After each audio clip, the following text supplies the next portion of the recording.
탈경계화란 산업 간 경계가 무너져 기존의 산업 구분이 무의미해지고 업종 사이의 융합이 빈번해지는 경향을 말합니다.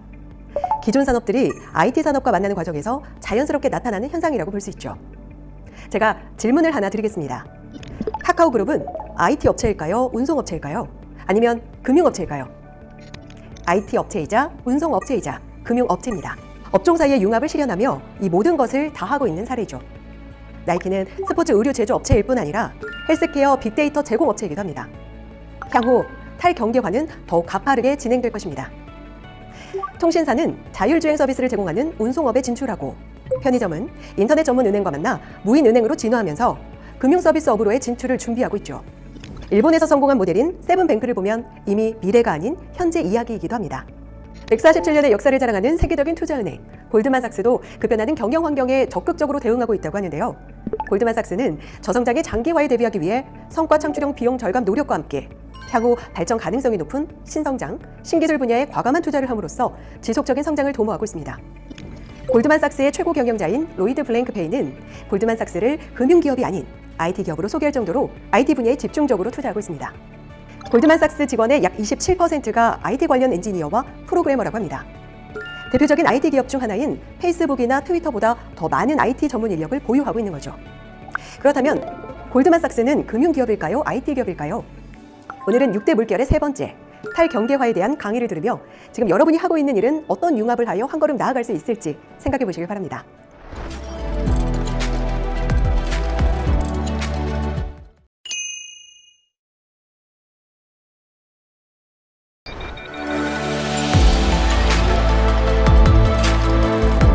이번에는 산업 패러다임의 6대 물결, 세 번째 물결, 탈경계화를 말씀드려보는 시간을 가져보도록 하겠습니다. 다시 한번 이 내용을 가지고 강조를 해드리겠습니다. 디지털 트랜스포메이션이란 아날로그 경제에서 디지털 경제로 전환되는 것이다. 근데 그 아날로그 경제 시절에 이런 비즈니스 모델을 강구하다가 디지털 경제 시절에 걸맞는 비즈니스 모델을 강구하는 것이다. 비대면화, 초맞춤화를 이야기했다면 이번 시간에는 탈경계화를 말씀드리겠습니다. 아날로그 경제 시절에는 산업 간의 경계가 매우도 뚜렷했습니다. 금융사는 금융 서비스만 해야 돼요. 자동차 기업은 자동차만 제조해야 돼요. 그렇죠? 근데 디지털 경제 시절에는 그 산업 간의 경계가 완전히 모호해지는 것이다. 바로 탈경계화를 말씀드리겠습니다. 이게 왜 이렇게 중요하냐? 제가 사실 뭐 이렇게 여러 기업들에 특강을 나가기도 하죠. 근데 그 특강 나갈 때 특강을 섭외하는 그 섭외 담당자가 있어요. 보통은 인사팀 직원이라든가 교육팀 직원분들이시죠. 그 직원분들이 뭐라고 말씀하시냐면 디지털 트랜스포메이션으로 이 주제로 강연 좀 해주세요. 그런데 우리 기업은 유통회사니까 유통산업의 사례만 좀 말씀해주세요. 이렇게 얘기합니다. 우리 기업은 은행이니까 은행 산업의 사례들을 중심으로 이야기해 주세요. 이렇게 이야기를 합니다. 근데 그때 제가 그 전화를 받고서 뭐라고 이야기를 하겠습니까? 그 교육 담당자, 인사 담당자에게 교육시켜요. 그때부터 뭐라고 하냐면 그러면 안 된다. 그 해당 산업의 디지털 트랜스포메이션 그 전환 케이스는 여러분이 더 잘 알고 계시지 않느냐. 오히려 다른 산업에서 어떻게 디지털 전환하고 있는지 그런 비즈니스 케이스들을 더 많이 들여다봐야 된다. 더더군다나 그 산업 간의 경계가 완전히 모호해지고 있기 때문에 다른 산업에서 어떻게 유통 서비스를 현저히 잘 전달하기 위해서 들어오고 있는지 그런 모습들을 봐야 된다. 또 이런 유통사가 어떻게 다른 뭐 금융 서비스가 됐든 교육 서비스가 됐든 다른 어떤 서비스로 전달을 디지털 환경하에 걸맞게 전달하고 있는지를 들여다봐야 된다. 다시 말해서 특정 산업 내의 디지털 전환 케이스를 들여다보기보다는 산업을 막론하고 그 디지털 트랜스포메이션의 그 거대한 흐름을 들여다보는 것이 여러분 기업한테 더 유리할 수 있겠다. 그 과정에서 다양한 인사이트를 가지고 다양한 다른 산업으로의 진출을 그림을 그려볼 필요가 있겠다라고 제가 굉장히 강조를 하고 있습니다. 그런 측면에서 이미 지난번에 말씀드렸던 내용을 잠깐 또 거론해 보겠습니다. 제가 초반에 뭐라고 했습니까? 핀테크 기업과 테크핀 기업 간의 격돌. 이것은 무엇입니까? 요즘 여러 빅테크 기업들은 가파 기업들도 있지만 국내에도 카카오그룹이라든가 네이버라든가 이런 빅테크 기업들은 이 기업들이 금융 서비스 기업입니까? 아니면 IT 기업입니까? 아니면 포털 기업입니까? 도대체 이 기업을 놓고 어떤 산업에 종사하는 기업인지 구분할 수가 없다. 바로 탈경계화의 모습이다. 어떤 특정 산업에 국한시켜서 이 기업을 정의 내릴 수가 없다. 말 그대로 탈경계화된 이런 패러다임에 걸맞게 산업에 대한 제한, 국한을 두지 않고 산업을 넘나들면서 서비스를 확대해 나가고 있다. 이게 왜 그럴 수 있느냐? 플랫폼 기업이기 때문에 가능하다. 디지털 기업이기 때문에 가능하다. 결국 우리 기업들도 디지털 전환을 해 나감에 있어서 우리 산업 안에서의 아이디어만을 가지고 축적하기보다는 어떻게 우리 산업 내에서 인근 다른 산업으로 혹은 전혀 다른 산업으로 확대해 나갈지를 고민할 필요성이 있겠다라는 말씀을 강조해 드리면서 이제 본격적으로 시작을 해 보겠습니다. 바로 지난 시간인 것 같아요. 제가 티맵의 사례를 들어드렸습니다. 티맵은 말씀드린 것처럼 보험 서비스 산업을 혁신하기 위한 운전 행태와 관련된 빅데이터를 축적하고 분석하는 기업이라고 말씀드렸죠. 그러면 이 티맵은 앞으로 어떻게 성장할까? 제가 대신 이 티맵의 CEO라고 가정을 해놓고 제가 CEO라면 이 티맵이라는 비즈니스를 어떻게 모델을 확대해 나갈까? 저는 어떻게 확대할 거냐면 내가 보험을 판매하는 플랫폼이 되겠다. 이미 티맵을 통해서 티맵에서의 이 빅데이터, 운전 행태와 관련된 빅데이터를 활용해서 이미 DB손해보험과 KB손해보험의 손해보험 비즈니스 모델이 만들었죠. 그런데 이제 앞으로는 이 보험이라는 서비스가 어디를 통해 판매될 것이다? 이제는 티맵이라는 내비게이션 플랫폼을 통해서 판매될 것이다 라는 생각을 해봅니다. 티맵을 한번 더 들어가 보도록 하겠습니다. 그게 제가 막연히 허무맹랑하게 그림을 그려보는 것이 아니라 이미 전례가 있죠. 보험 산업의 사례가 있습니다. 이미 중국의 중안보험 같은 경우는 인해 전술 끝났습니다. 사람이 이 자동차 보험 판매하던 시절 다 끝났거든요. 누구를 통해서 어떤 판매 채널을 통해서 이 보험 서비스가 판매되고 있을까요? 네, 알리바바, 타오바오를 통해서 이미 판매되고 있습니다. 그런 비즈니스 모델을 들여다보면 우리 자동차 보험 서비스도 티맵이 팔지 말라는 법이 있겠냐, 이런 것을 특별히 뭐라고 합니까? 특별히 인슈어테크라고 합니다. 인슈런스 더하기 테크놀로지라는 새로운 서비스, 새로운 사업의 효율화를 추진해 나가고 있다는 것을 강조해서 설명드리고 싶습니다. 그러면 이제 티맵은 보험회사가 될 수 있겠다. 보험 서비스를 판매하는, 보험 서비스 판매를 관여하는 중요한 키 액터로 등장할 수 있겠구나. 이미 그런 조짐이 시작됐지요. 이 내비게이션 기업은 어디로까지 산업의 영역을 확대해 나갈 수 있을까? 한번 저랑 같이 그림을 그려볼까요? 제가 한번 질문 드려보겠습니다. 엉뚱한 질문이 될 수도 있습니다. 여러분은 운전하세요? 네. 그럼 답변해 봐주세요. 기름을 어디서 넣으세요? 답변해 보세요. 괜찮습니다. 기름을? 네. 당연히 주유소에서 넣죠. 라고 답변하실 것 같아요. 대신 저한테 한번 질문해 주세요. 네. 질문해 주세요. 어디서 주유하세요? 저는 뭐라고 답변하냐면 저는 티맵이 가라는 데서 주유합니다. 뭐 무슨 이런 생뚱맞은 답변이야 하실 수도 있는데 지금부터 한번 상세히 설명드려 보도록 하겠습니다. 여러분 주유를 하는데 고려하는 요소가 뭐가 있습니까? 우리가 이런 것들을 병용하기 위해서는 Key Buying Factors, Key Buying Factors, KBF라고 표현을 합니다. 우리가 뭔가 구매를 할 때 그 제품을 구매할 때 결정짓는, 구매할 때 고려하는 요소, 그게 뭐가 있을까? 그 요소들을 중심으로 이 기업들은 마케팅 전략을 강구하겠죠. 그렇기 때문에 Key Buying Factors, 매우 중요한 표현이기도 한데요. 기름을 살 때, 오일을 넣을 때 여러분이 고려하는 Key Buying Factors 뭐가 있습니까? 네, 기름의 가격, 그 밖에 고려하는 거 있습니까? 기름의 브랜드 고려하나요? 기름의 가치를 고려하나요? 기름의 성능을 고려하나요? 품질을 고려하나요? 아니면 내가 이 기름을 넣음에 따라서 나에게 오는 어떤 이미지, 남의 어떤 판단, 뭐 이런 거 고려하시나요? 오로지 가격이잖아요. 그렇죠? 가격. 내가 가는 경로 속에서 가장 저렴한 그 기름을 넣고 싶은 거잖아요. 그런데 그 저렴한 기름을 제공하는 주유소가 어디인지를 누가 가르쳐줍니까? 네, 내비게이션 기업이 가르쳐주지 않겠습니까? 이 내비게이션 기업은 말 그대로 내가 가는 그 경로 안에서 최저가 주유소가 무엇인지를 알려주고 있다. 그러면 저는 이렇게 답변 드렸죠. 내비게이션 기업이 가라는 데 가서 주유한다. 맞죠? 그런데 이미 이 내비게이션 기업은 주유 서비스를 판매하는데 상당히 깊게 관여하고 있다라고 볼 수도 있죠. 그러면 역시 제가 이 기업의 CEO라면 어떤 비즈니스를 강구할까요? 네, 주유 서비스를 내가 판매하는 겁니다. 이 내비게이션 플랫폼에서 내가 그걸 판매하는 겁니다. 이게 가능할 거냐? 가능하다 이거죠. 여러분 짜장면 주문해 드세요? 어디서 구매하세요? 모바일 폰 앱에서 구매하잖아요. 여러분 택시 잡으시죠? 택시 길거리에서 잡으세요? 플랫폼에서 잡으세요? 모바일 플랫폼에서 잡으시잖아요. 그게 다 뭡니까? 이게 다 O2O 서비스라고 합니다. 이 해당 서비스를 이용하는 건 오프라인이지만 그 주문과 결제는 다 어디서 한다? 모바일 폰 안에서 한다. 이걸 뭐라고 한다? 온라인 투 오프라인 O2O 서비스라고 합니다. 말 그대로 주유 서비스는 오프라인에서 이용하지만 그 주유 서비스에 대한 결제와 주문은 어디서 한다? 네, 티맵 이런 모바일 플랫폼에서 할 수 있겠다라고 볼 수 있는 거죠. 이미 역시 이 기업은 삼성카드와 얼라이언스를 체결합니다. 체결해서 내가 가라는 데서 주유할 경우 그리고 삼성카드로 결제할 경우 이 기업은 티맵 추가 할인 서비스를 제공해주고 있습니다.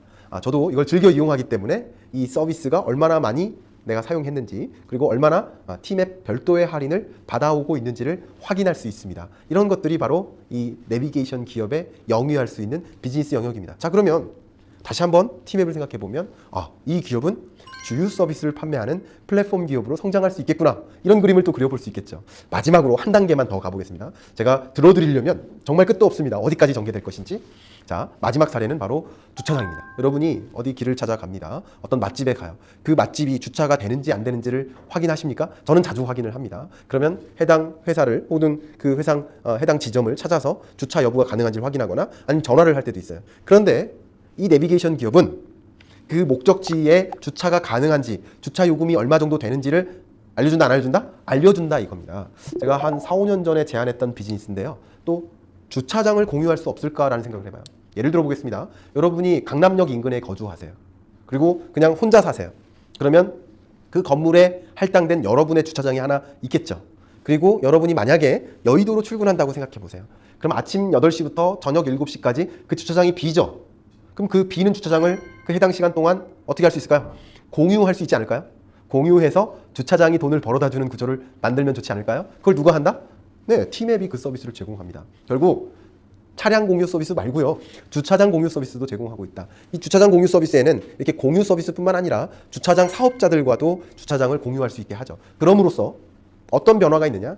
내가 가고자 하는 목적지에 주차 가능 여부를 알려주고, 그 목적지에 주차가 만약에 불가능하다 한다면 제가 가장 선호하는 가장 가까운 거리에 저렴한 주차장 서비스를 매칭시켜준다. 그러면 저는 그 주차장으로 바로 안내를 받고 거기서부터는 여전히 이 내비게이션, 걸음을 도보 이용 내비게이션이죠. 으로 전환돼서 목적지까지 끝까지 걸어갈 수 있게 해준다.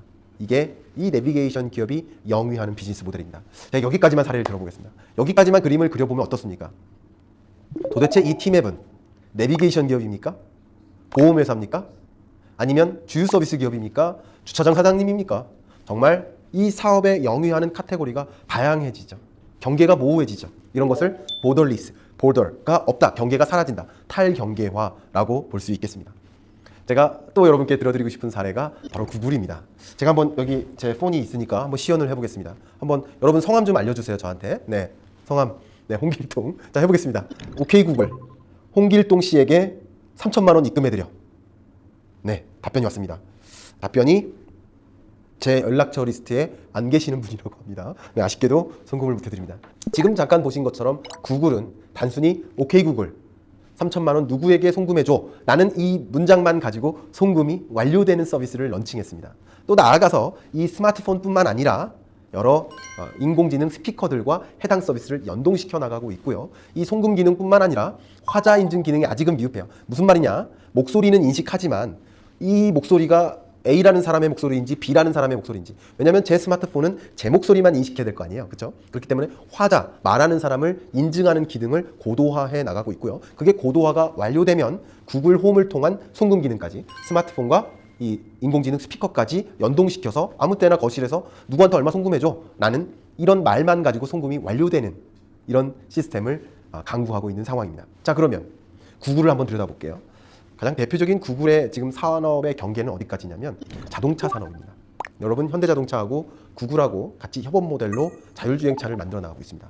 이 구글은 자율주행 기술이라는 영역에서 가장 선도하고 오래된, 굉장히 뼈가 굵은, 잔뼈가 굵은 그런 비즈니스를 강구하고 있는 사업체입니다. 이 구글은 자율주행차 기술을 선도하는 기업입니다. 그러면 현대자동차가 만약에 자율주행차를 만들면 현대차가 만든 겁니까? 구글이 만든 겁니까? 답변들이 굉장히 어렵죠. 그럼 구글은 자율주행차를 생산하는데 상당 부분 관여하고 있는 자동차 기업입니다. 송금 서비스를 그 어떤 은행보다 더 쉽게 전달하고 있는 은행 서비스 기업입니다. 구글은 포탈사이고 스마트 홈 서비스를 영위하고 있습니다. 도대체 구글은 어떤 기업입니까? 산업의 경계를 그려볼 수 있습니까? 산업의 경계가 완전히 허물어지고 있는 모습을 이 구글 사례를 통해서 여실히 판단해 볼 수 있지 않을까요? 네, 이런 것처럼 탈경계화가 진행되고 있는 모습은 여러 산업에 걸쳐 나타나고 있고, 여러 메이저 플레이어들의 여러 가지 비즈니스 모델을 강구하는 모습들을 들여다보면 확연히 드러납니다. 제가 개인적으로 통계청에서 경제총조사 자문위원회나 몇 가지 온라인 쇼핑 자문위원회 이런 것들을 좀 활동을 하고 있는데요. 지금 통계청에서 고민을 하고 있는 게 뭐냐면 이 특정 기업의 부가가치 생산액을 어떤 산업의 영역의 생산액으로 분류할 것인지 굉장한 골머리를 쓰고 있습니다. 왜냐하면 그 기업들의 서비스 혹은 비즈니스 모델 자체가 어떤 특정 산업에 국한되어 있지 않기 때문에 그게 굉장히 어려운 영역이라는 겁니다. 이렇게 탈경계화가 급진전되고 있다. 앞으로는 어떨 것인가? 앞으로는 더 그럴 수 있겠죠. 이제 스타벅스의 사례를 하나 더 추가해 보겠습니다. 이미 스타벅스 사례는 제가 말씀드렸겠지만 이 스타벅스는 이미 점심 문화, 직장인의 점심 문화를 바꿔놓고 있다라고 말씀드렸는데 스타벅스는 그냥 커피 기업입니까? 커피를 생산해서 제공하는 유통사입니까? 지금 이 지급결제, 모바일 지급결제 산업을 리딩하는 모바일 지급결제 산업입니다. 도대체 스타벅스는 제조사입니까? 유통사입니까? 아니면 지급결제 서비스를 제공하는 금융사입니까? 도대체 알아볼 수가 없습니다. 바로 탈경계화가 거침없이 일어나고 있는 상황이라는 것을 강조해드리고 싶습니다. 마지막 사례를 또 하나 드려드리고 싶어요. 정말 그 사례는 무궁무진하지만 강조하고 싶은 사례는 중국의 핑안보험이라는 회사입니다. 핑안보험은 말 그대로 보험회사입니다. 근데 이 보험회사는 무엇을 런칭했냐? 디지털 플랫폼 핑안 굿닥터라는 플랫폼을 런칭했습니다. 중국에 여러 니즈가 있는데요. 우리나라랑은 조금 다른 환경에 처해 있겠죠. 우리나라는 의료 공급이 부족해요, 넘쳐요. 우리나라는 의료 공급이 넘치죠. 물론 여러분이 어떤 지역에 거주하느냐에 따라서 답변이 달라질 수 있겠지만 통계적으로나 평균적으로나 보면 우리나라는 의료 서비스가 공급이 굉장히 원활한 나라입니다. 세계 각국이 특히 코로나19라는 이 팬데믹을 맞이해서 한국을 굉장히 부러워하고 그런 의료 공급 서비스 시설, 인프라를 굉장히 부러워하고 모델로 삼고 또 바꾸어 나가고 있다고 말씀드리겠어요. 미국이라든가 영국이라든가 또 호주와 같은 여러 선진국들 같은 경우는 의료 서비스의 공급 자체가 불충분하기 때문에 의료 서비스의 가격이 굉장히 높습니다. 저도 한번 경험한 적이 있는데 유학을 갔다가 이가 아파가지고 병원에 갔는데 충치를 때웠습니다. 신경치료하고 충치를 때웠는데 250만 원 정도 나왔던 기억이 있어요. 벌써 수년 전, 10여 년 전이었는데 그때 가격이 그랬었습니다. 왜 그럴까요? 의료 공급이 불충분하기 때문에 의료 수가가 높은 것이라고 볼 수 있어요. 여러 이유들이 있겠지만 그 중에 하나가 그겁니다. 결국 의료 서비스의 공급이 충분한 이 한국이라는 나라에 살고 있다는 것에 대해서 스스로 만족하면서 박수 칠 필요가 있을 것 같은데요. 중국 같은 경우도 의료 공급이 불충분합니다. 그럼 무슨 문제가 있을까요? 제가 초맞춤화의 케이스를 다뤄드린 것처럼 여러 의료 서비스의 지역별 니즈가 있지만 그 의료 서비스의 공급과 매칭이 제대로 안 돼요. 의료 공급이 불충분하기 때문에. 그리고 지역별로 굉장히 산발되어 있기 때문에 땅덩어리가 크기 때문이죠. 그렇기 때문에 뭐가 필요합니까? 의료 서비스의 니즈와 의료 서비스의 공급이 그대로 매칭될 수 있도록 하는 핑안 굿닥터가 성공적인 모델이 되었습니다. 자, 여기까지 예를 들어보면 핑안보험이라는 보험회사는 도대체 보험회사입니까? 아니면 의료 서비스에 관여하는 의료 서비스 기업입니까? 구분이 모호해지죠. 지금까지 들여다본 것처럼 정말 다양한 산업에 거쳐서 디지털 트랜스포메이션이 일어나고 있기 때문에 그 해당 기업을, 해당 산업을 특정 산업으로 국한시키기가 굉장히 어렵고 모호해진다. 산업의 경계가 완전히 허물어지고 있다. 탈경계화가 급진전되고 있다. 나는 이 내용을 바탕으로 이런 여러 기업들의 탈경계화되는 모습들을 바탕으로 우리 기업이 어떤 새로운 비즈니스를 또 모색할 수 있을까? 어떤 새로운 다각화를 추진해 볼 수 있을까? 디지털 트랜스포메이션을 통해서 그걸 가능하게 해볼 수 있을까라는 것을 충분히 고민할 수 있는 그런 시간이 되셨기를 바라겠습니다.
단순한 제품 판매가 아닌 제품과 서비스를 완전히 통합하여 더 나은 가치를 창출하려는 경향을 서비스화라고 합니다. 기업들은 단순히 제품을 공급하는 기업에서 서비스 기업으로의 전환을 이미 시작했는데요. 물론 서비스 기업으로의 전환은 디지털 트랜스포메이션이라는 흐름과 관련 없이도 진행되고 있었죠. 정수기와 공기청정기를 공급하는 전자제품 제조사는 유형의 제품 판매가 아닌 렌탈 서비스와 주기적 관리 서비스를 통한 수익 모델을 추구하고 있습니다. 1인 가구 트렌드와 맞물려 성장하는 가정 간편식 시장도 물리적 제품과 조리 서비스를 융합함으로써 새로운 가치를 선보인 성공적인 예라고 볼 수 있습니다. 이러한 의미에서 서비스화의 선두주자 중 하나로 IBM을 꼽을 수 있습니다. 1914년 토마스 왓슨이 설립한 IBM은 1990년대까지 명실상부한 최고의 컴퓨터 제조 기업이었죠. 한때 컴퓨터 제조의 공용 기업으로서 컴퓨터는 IBM이라는 공식이 보편화되기까지 했습니다. 이후 비즈니스 환경이 IT와 밀접히 결합하는 방향으로 바뀌면서 고객은 문제 해결을 위한 기계가 아닌 문제 해결을 함께 모색하는 서비스를 필요로 했습니다. IBM은 주력 사업군을 제조업에서 서비스업으로 바꾸기 시작했는데요. 구조조정의 해결사로 영입한 CEO 팔미사노는 IBM은 더 이상 컴퓨터 회사가 아니다라고 선언했습니다. IBM은 2002년 7월 프라이스 워터하우스 쿠퍼스 컨설팅사를 인수한 반면 12월에는 PC 제조 사업을 레노버에 매각했습니다. 소프트웨어 자산관리 업체인 아이소건 등의 회사를 인수해 소프트웨어와 서비스업에 집중하기 시작했죠. 2007년에는 프린터 부문을 분리선언하고 SPSS 데이터 솔루션을 인수하는 등 70개 이상의 소프트웨어 및 서비스 기업을 인수 합병했습니다. 이렇게 IBM은 전략 수립 컨설팅, 업무 프로세스 개선, IT 솔루션 개발 및 구축 등을 제공하는 토탈 서비스 제공 기업이 되었습니다. 이렇게 IBM은 170여 개국에서 활동하는 세계 최대의 서비스 컨설팅 소프트웨어 기업, 글로벌 서비스 기업이 되었습니다. 제품과 서비스가 통합된 형태로 고객에게 전달되어야 한다는 모토로 서비타이제이션이라는 이니셔티브를 세계에 던지고 있죠. 이렇게 디지털 트랜스포메이션은 서비스화를 더욱 가속화시키고 있습니다. 스마트홈을 제공하는 건설사는 주택이라는 유형의 제품을 판매하는 것이 아니라 주거 서비스를 판매하는 거죠. 자동차 회사는 공유 서비스를 제공하고 의류 회사는 헬스케어 서비스를 제공합니다. 사물 인터넷 기반의 냉장고를 공급하는 제조회사는 이제 물건을 스스로 구매하고 결제해주는 유통 금융 서비스를 제공하기 시작했습니다. 그럼 6대 물결의 네 번째, 서비스화 강의를 들으며 지금 여러분이 하고 있는 일을 어떻게 서비스화 산업과 연계시켜 한 걸음 더 나아갈 수 있을지 생각해 보시길 바랍니다.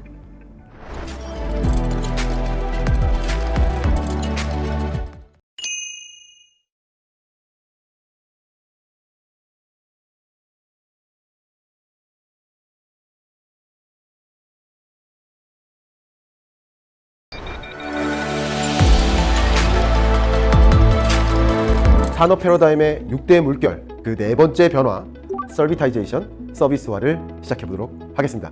제가 누차 강조하지만 아날로그 경제에서 디지털 경제로의 전환, 이것을 디지털 트랜스포메이션이라고 한다. 그럼 이런 거대한 변화 속에 만약에 삶 자체의 변화, 인간의 니즈와 태도와 욕구의 변화, 이런 모든 변화 속에는 비즈니스의 모델 자체도 변화해야 된다. 그 변화 한 가지가 비대면화, 두 번째가 초맞춤화, 또 세 번째가 탈경계화였다고 한다면 이번 시간 네 번째 서비타이제이션, 서비스화를 말씀드리도록 하겠습니다. 이 서비스화는 말 그대로 제품 중심이었다면 이제 서비스 중심으로 바뀐다. 제품을 제조하는 제조기업마저 이제 서비스라는 것을 새롭게 넘나든다. 어떻게 보면 탈경계화의 하나의 영역에 해당되기도 한다라는 관점에서 본격적으로 서비스 그리고 서비타이제이션 이야기를 시작해 보도록 하겠습니다. 바로 질문부터 드려보겠습니다. 여러분 회사에 계십니다. 특히 부장님들, 차장님들, 과장님 포함 회사에서 이 프린터기에 복합기에 토너가 다 달았어요. 자, 이때 어떻게 하시겠습니까? 질문입니다. 어떻게 하시겠습니까? 답변해 보세요. 네, 아마 많은 분들께서 저한테 그러실 겁니다. 우리 토너 혹은 이 프린터기를 담당하는 그 담당자에게 전화를 할 것이다. 아니면 담당자에게 가서 이야기를 할 것이다. 라고 말씀하실 가능성이 높아요. 아니면 이 프린터기 회사에 직접 내가 전화를 해서 토너 주문을 할 것입니다. 라고 답변하실지 몰라요. 그런데 이미 여러분들은 프린터 토너를 갈아본 지 오래되신 분이라고 볼 수도 있어요. 무슨 말이냐. 이미 프린터기 회사들은 이 프린터기 혹은 복합기를 기업에 렌트해주면서 프린터의 토너 교환 시점을 스스로 판단하고 있다. 어떻게?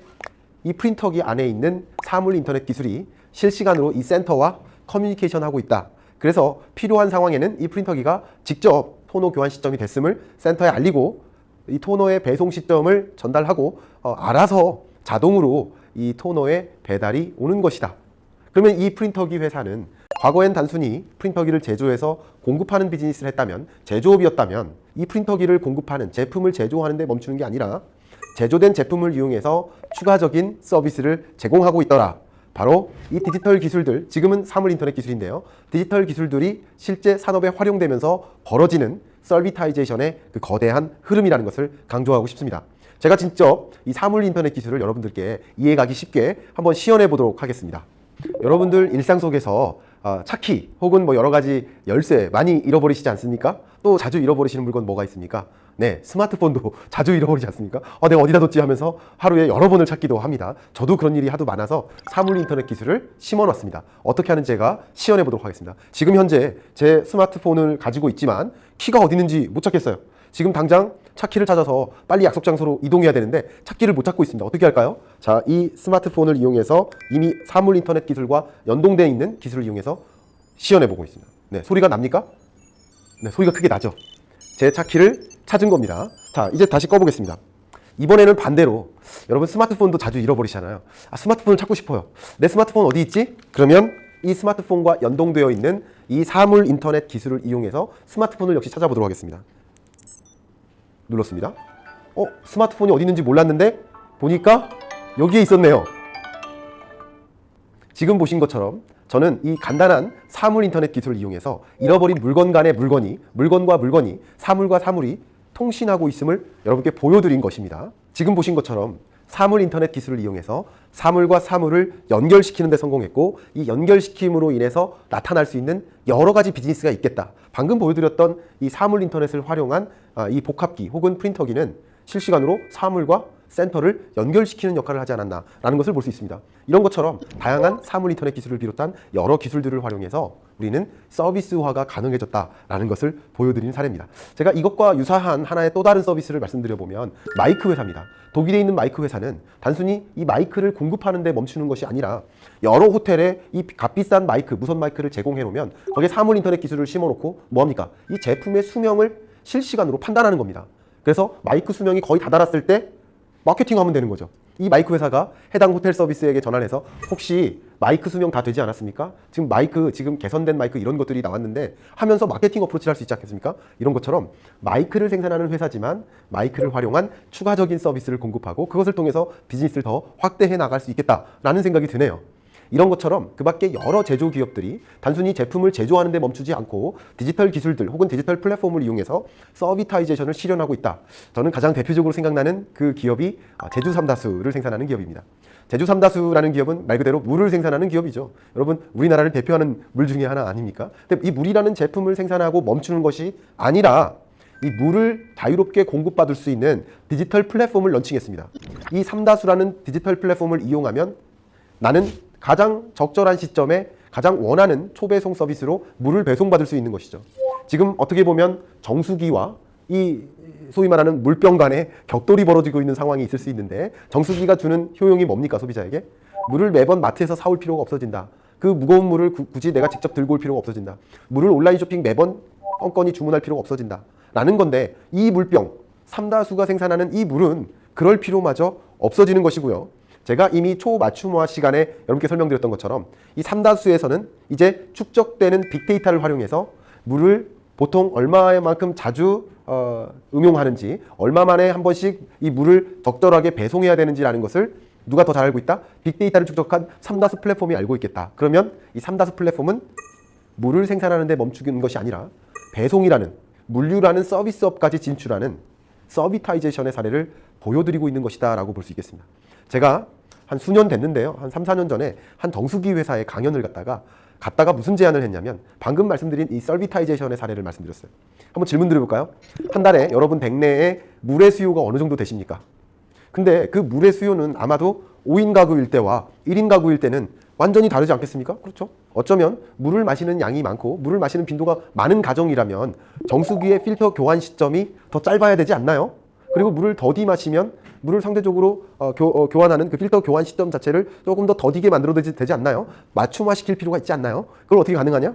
왜 필터 교환 시점은 가구 수에 상관없이 물 마시는 양에 상관없이 왜 늘 똑같이 1년에 2번이냐라는 것을 지적하는 거죠.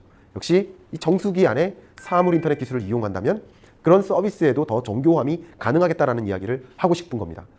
제가 이 서비타이제이션, 서비스화의 사례로 반드시 들어드리는 사례가 바로 나이키입니다. 나이키는 이미 운동화를 생산하는 기업이 아니라 이 운동화를 생산하고 이 생산된 운동화를 활용해서 추가적인 서비스를 공급하기 시작했습니다. 보시는 것처럼 나이키는 나이키에 있는 운동화 깔창을 이용해서 실시간으로 사람의 바이오 빅데이터를 수집합니다. 어떤 빅데이터? 운동량, 만보기처럼 운동량, 그리고 체온, 맥박수, 심박동수, 이런 다양한 바이오 빅데이터를 실시간으로 수집합니다. 그럼 이런 수집된 바이오 빅데이터를 이용해서 뭐 합니까? 수집된 바이오 빅데이터를 이용해서 분석하고, 분석된 데이터를 이용해서 위기 시에는 이멀전시에 컨택을 하거나 아니면 가정에게 알림 서비스를 제공하고, 또 필요 시에는 의료기관과 직접 연결해서 원격 진료, 화상 진료를 받을 수 있도록 하는 원격 의료라는 디지털 헬스케어 산업의 핵심 기업으로 등장합니다. 자, 그러면 이 나이키라는 기업은 도대체 스포츠 용품을 제조하는 제조사입니까? 의료 서비스를 제공하는 의료 기업입니까? 그 구분 자체가 굉장히 모호해지고 있지 않습니까? 그래서 이런 면에서 나이키라는 기업을 탈경계화의 사례로 많이 거론하고 있는 겁니다. 한편 나이키는 단순히 이 운동화를 제조하는 데 멈추는 것이 아니라 제조된 이 운동화를 활용해서 추가적인 서비스를 공급하고 있더라. 말 그대로 이 나이키라는 기업의 서비타이제이션, 서비스화의 사례를 보여주고 있는 것입니다. 여러분 어떤 생각이 드십니까? 이제 앞으로 디지털 헬스케어 산업이 더 폭풍 성장할 것으로 그림을 그려보고 있는데, 이런 디지털 헬스케어 산업이 폭풍 성장하는 이런 과정에서 나이키라는 기업, 디지털 헬스케어의 빅데이터를 다 소유하고 있는 이런 기업의 그 입지, 그 역할, 얼마만큼 성장할 것인지 기대가 됩니까? 사실 우리나라에서는 2019년에 규제자유특구라는 것을 지정합니다. 규제자유특구 중에 강원도 지역을 디지털 헬스케어 혹은 스마트 헬스케어 규제자유특구로 지정을 했어요. 왜 그러냐면 이 디지털 원격 진료라든가 디지털 헬스케어 산업은 사실 이 인구가 빽빽하게 있는, 인구 밀집도가 높은 이런 서울 지역은 그다지 필요가 없을 수도 있어요. 왜? 가까이에 병원 많이 있잖아요. 아프면 병원 가면 되거든요. 그러면 정말 디지털 헬스케어라든가 원격 진료가 정말 필요한 지역은 어디입니까? 강원도죠. 두메산골에 있는 한 노인은 이 몸도 불편한데 산 넘고 산 넘어서 병원까지 가려면 이 진료가 얼마나 불편합니까? 이렇게 인구 밀집도가 낮고 의료기관 시설 그리고 공급이 굉장히 부족한 그런 지역을 중심으로 원격 진료를 비롯한 디지털 헬스케어가 필요함을 강조하고 있는 겁니다. 그래서 규제자유특구를 만들었는데, 물론 규제자유특구를 만들어서 적극적으로 의료 데이터를 활용할 수 있는 이 디지털 헬스케어 산업을 진흥해 보려고 했는데, 이 의료기관의 반대로 이게 무산되는 경향이 있었습니다. 그러다가 코로나19 사태를 경험하죠. 코로나19 사태를 경험하면서 소위 말하는 언택트, 비대면 서비스에 대한 니즈가 커지죠. 그런 과정에서 이 의료 서비스도, 그리고 헬스케어 산업도 비대면으로 해야 될 필요성이 급격하게 제기된 겁니다. 의료기관도 그것을 정확히 인식한 거예요. 그래서 오히려 이 디지털 헬스케어, 원격 진료 산업을 적극적으로 육성하는데 의료기관도 동의하게 되는 겁니다. 그런 관점에서 이 디지털 헬스케어 산업은 향후에도 더 빠른 속도로 성장할 것으로 기대되고 있어요. 그렇기 때문에 이 나이키와 같은 디지털 헬스케어 산업의 핵심 플레이어가 될 이 데이터 기업, 데이터를 먼저 장악한 기업들의 그 행보가 굉장히 더 기대되는 그런 상황이라고 볼 수 있습니다.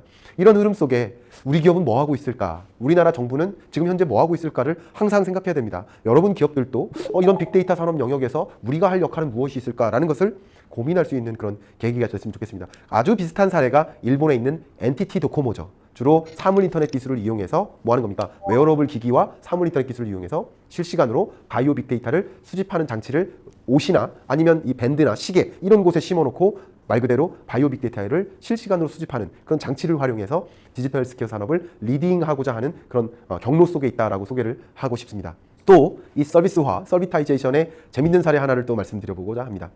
여러분 질문 드려보겠습니다. 댁내에 지금 현재 달걀이 몇 개 있습니까? 냉장고 안에 달걀이 몇 개 있습니까? 답변해보세요. 답변하실 수 있는 분 계세요? 거의 없으시죠. 근데 굳이 내가 달걀의 개수를 알아야 돼 라고 답변하시는 분이 계실 수 있어요. 그러면 어쩌면 그렇게 답변하시는 분이 정답일 수 있습니다. 여러분이 달걀의 개수를 매번 헤아릴 필요 있나요? 근데 대신 누가 헤아려 줍니까? 냉장고가 헤아려 준다.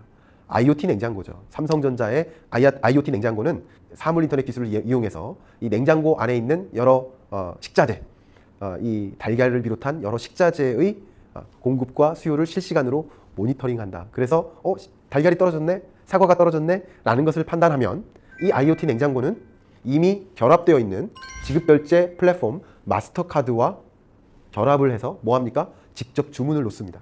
그러니까 여러분이 지금 회사에 계시다 그러면 냉장고가 스스로 지금 어떤 식자재가 부족함을 스스로 인식한 채 자기가 알아서 주문을 놓고 지급결제까지 마무리한다. 자, 그러면 이 삼성전자의 IoT 냉장고, 이 스마트 가전들은 결국 무엇을 시도하는 겁니까? 제품을 생산하는 데 멈추는 것이 아니라 그 생산된 제품을 이용해서 추가적인 서비스를 공급하는 데 집중하고 있다. 결국 이 삼성전자 IoT 냉장고는 말 그대로 구매 서비스, 지급 결제 서비스마저 해주고 있다. 근데 이 삼성전자 IoT 냉장고가 엉뚱한 물건을 고를까요? 제가 더 잘 고를까요? 네이버 플랫폼이 최저가의 좋은 상품을 더 잘 골라놓을까요? 네, 후자겠죠. 역시 그런 플랫폼과 결합되어 있는 시스템이기 때문에 저보다 더 잘 구매할 줄 알고 오히려 저의 구매 패턴을 이해한 채 적절한 최적의 내가 원하는 그런 식자재를 구매해 놓고 있겠다. 이렇게 생각해 볼 수 있겠죠. 바로 서비스와 서비타이제이션의 두드러지는 사례라고 볼 수 있습니다. 서비타이제이션의 여러 가지 사례들은 아마도 지금 스마트 가전을 소개한 만큼 스마트 홈에서 많은 것들이 이루어지죠. 지금 보여드리는 사례는 아주 작은 스타트업 기업이 생산한 스마트 플러그입니다. 스마트화, 말 그대로 이 집의 스마트화를 만들려면 무엇을 해야 됩니까? 돈을 많이 벌어야 됩니다. 왜? 그 기존에 있던 10년 된 가전들을 스마트 가전으로 바꿔야 되니까 돈이 많이 들겠죠. 근데 나는 단순히 스마트 가전을 활용하거나 아니면 나는 내 집을 스마트화하고 싶다라는 생각을 하신다면 어떻게 해야 될까요? 이 스마트 홈의 컨셉은 스마트폰으로 집에 있는 모든 가전을 통제할 수 있는 거예요. 여러분 어렸을 때 저도 이제 여동생이 있습니다. 제 방에서 침대에 누워 있다가 여동생을 불러요. 여동생 이름 윤미야 이렇게 불러요. 그럼 윤미가 자기 방에서 제 오빠 방으로 오죠. 오빠 방으로 오면 문을 열죠. 왜 불렀어? 그러면 오빠들이 보통 뭐라고 하나요? 불 좀 끄고 가 그러죠. 그런 일들이 많죠. 여러분 잘 기억하실 겁니다. 이제 그럴 일이 없다. 지금 옆에 있는 스마트폰으로 혹은 나의 음성 하나만으로 이 조명의 끄고 켜짐을 관리할 수 있다. TV를 조절할 수 있다. 이런 식으로 이 모든 가전들을 내가 조절할 수 있게 하는 게 스마트 홈의 기본적인 컨셉인데요. 지금 이 스타트업이 개발한 스마트 플러그는 요만한 플러그 하나만 사면 10년 된 가전도 꼽아서 스마트폰으로 조정할 수 있겠다. 바로 스마트 플러그라고 볼 수 있겠습니다. 이해가시죠? 결국 서비타이제이션은 이렇게 쉬운 데서 일어나기도 한다. 이 스마트화, 이 서비타이제이션, 이 흐름은 아마도 교통산업에서 많은 그 사례를 찾아볼 수 있습니다. 이미 유럽 같은 경우는 마스 글로벌이라는 이게 모빌리티 애서 서비스, 모빌리티, 이동이라는 영역을 과거에는 제조를 통해 가능했어요. 자동차를 사고 자전거를 사서 가능했어요. 근데 그 모빌리티라는 영역, 이동이라는 영역을 서비스로 제공하는 위임 플랫폼이 이미 등장했습니다. 이게 뭔지 잠깐 설명드리면 여러분 전화를 이용할 때, 통신 서비스를 이용할 때 예전처럼 공중전화 박스에서 전화하듯이 100원 넣고 10분 통화하고 100원 넣고 10분 통화 이런 방식 아니잖아요. 건건이 계산하는 거 아니잖아요. 어떤 방식입니까 이거는? 지금의 방식은 나는 전화 3시간 이용하고 문자 무제한 이용하겠다. 그리고 인터넷은 몇 분 이용하겠다. 이런 식으로 패키지를 구매하는 거잖아요. 그렇듯이 나는 한 달 동안 지하철을 무제한 이용하겠다. 택시는 5번 이용하겠다. 그리고 공유 자동차는 몇 번 이용하겠다 하는 해당되는 패키지를 고르고 예를 들면 프리미엄 유저라면 317유로를 내고 해당된 패키지 안에서 내가 원하는 그 해당 서비스를 누리는 겁니다. 말 그대로 모빌리티 애서 서비스. 자동차를 구매하는 게 아니라 자동차를 활용하는 것이다. 공유 서비스의 하나의 현장이라고 볼 수 있겠습니다. 이렇게 모빌리티라는 영역, 이동이라는 영역을 가만히 지켜보면 과거처럼 제조에 기초하던 그런 산업에서 서비스 산업으로의 전환이 이미 일어나고 있음을 우리는 이해할 수 있습니다. 미국을 대표하는 자동차 제조사 뭐가 있습니까? GM, 포드, 그리고 크라이슬러. 이 각각의 시가총액을 비교하면 이 우버라는 모빌리티 플랫폼보다 작습니다. 이미 제조에서 서비스로의 전환이 일어나고 있음을 보여주는 단적인 증거라는 것이죠. 이 모빌리티 혁명은 우리나라에서도 많이 일어나고 있지 않습니까? 아마도 카카오 모빌리티가 그 모빌리티에서 서비스라는 관점에서 이 이동에 관한 한 모든 서비스를 우리가 공급해 주겠다 하는 관점으로 움직이고 있지 않습니까? 한번 생각해 보면 카카오 택시를 이용하면 과거에는 지금 보시는 것처럼 여러분 택시 잡을 때 어디서 잡았어요? 대도로까지 나와서 잡았죠. 지금 택시를 이용하면 어디서 택시를 잡아요? 스마트폰에서 택시를 잡죠. 우리 집 앞까지 오는 겁니다. 그러면 이것은 교통이라는 영역에 교통 혼잡을 막아주는 또 이 에너지 낭비를 막아주는 이 그린 테크놀로지에 해당됩니다. 이런 거대한 혁명은 또 어떤 일까지 가능하냐? 택시 서비스를 이용하지만 기사님과 대화를 나눌 필요가 없어요. 이미 길도 얘가 안내해주고 지급결제 수단도 이미 등록되어 있는 것을 이용해요. 결국 비대면화의 트렌드라고도 볼 수 있습니다. 또 한 가지는 이 카카오 택시 플랫폼을 이용하면 뭐가 생길까요? 데이터가 축적됩니다. 그러면 어느 시점에 어느 장소에서 소위 말하는 이 교통 혼잡이 많아지고 이 택시 서비스에 대한 니즈가 많아지는지를 확인할 수 있죠. 이렇게 모빌리티 혁명을 이루는 카카오 모빌리티는 버스, 철도, 승용차, 택시, 대리운전, 카풀, 카쉐어링, 공유자동차, 자율주행이라는 영역까지 모두 합산해서 통합된 하나의 서비스를 전달하는 데 집중하고 있습니다.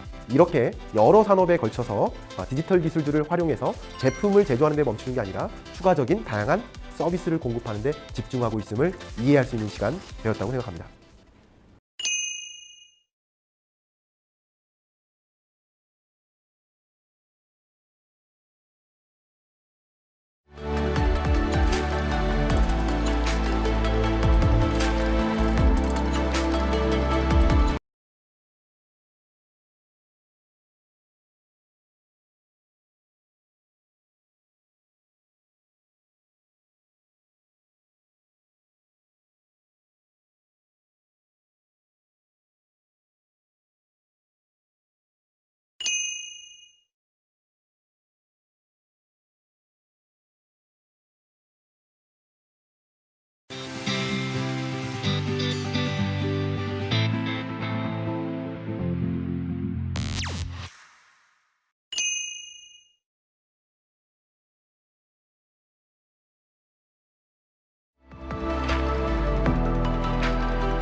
데이터가 입력과 동시에 어떤 지연도 없이 즉시 처리되는 일련의 작업 방식이 일반화되는 경향을 실시간화라고 합니다.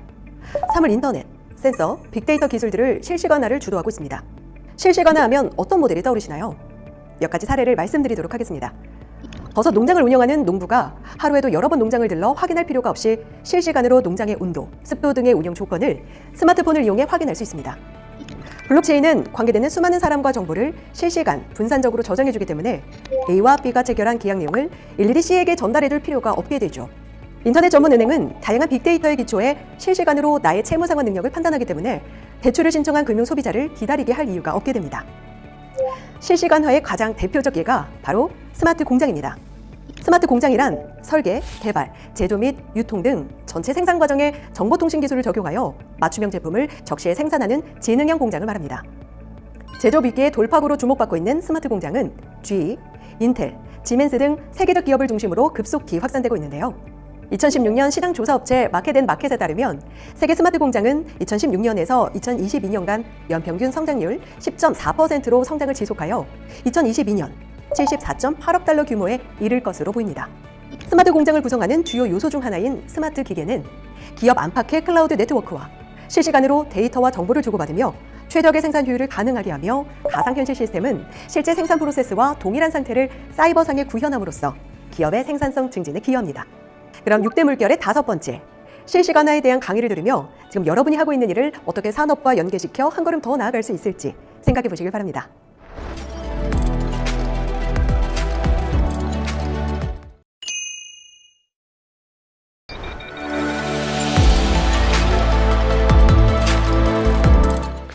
산업 패러다임의 6대 물결, 그 5번째 변화, 실시간화를 지금부터 소개해드리도록 하겠습니다.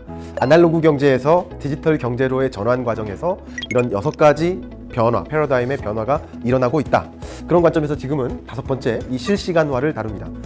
어쩌면 아날로그 경제 시절에는 지체되고 대응이 굉장히 경과되는 그런 일들이 많았는데 디지털 경제에서는 커뮤니케이션 자체가 완전히 실시간화됩니다. 지금 당장 커뮤니케이션이 가능해지는 이런 체제로의 변화가 있는 것입니다. 그게 바로 리얼타임, 실시간화의 개념이라고 볼 수 있습니다. 그럼 지금부터 정말 어떤 산업에 걸쳐서 어떠한 실시간화의 변화가 일어나고 있는지 그 현장을 저와 함께 들어가 보는 시간을 가져보도록 하겠습니다. 자, 첫 번째, 갑자기 생뚱맞는 그림을 앞에 제가 두고 있습니다. 이 물건은 어디에 쓰여지는 걸까요? 한번 답변해 주시기 바랍니다. 답변을 생각하시는 동안 제가 설명을 조금 드려보면, 제가 어느 날인가 특허청 그 심사위원으로 참여한 적이 있어요. 그때 이 기술을 만났는데요, 저도 놀랐습니다. 이 기술은 요만한 물건입니다. 요만해요. 어디에 쓰는 물건일까요? 구체적인 예를 들어보면 이 물건은 은행 산업에서 쓰여진다. 어디에 쓰는 물건일까요? 이 물건은 사물 인터넷 기술이다. 이렇게 보시면 좋겠습니다. 아주 기초적인 사물 인터넷 기술의 예는 지난 시간에 이미 말씀드렸죠. 맞춰봐 주세요. 어려우시죠? 자, 이 물건은 어디에 쓰는 물건이냐면 중소기업들의 경우 한번 생각해 보세요. 대출을 받고자 하는데 은행에서 대출을 해주려면 대출이 어떤 종류의 대출이 있죠? 네, 신용대출과 담보대출이 있겠죠. 다음, 담보대출에는 또 어떤 종류의 담보대출이 있을까요?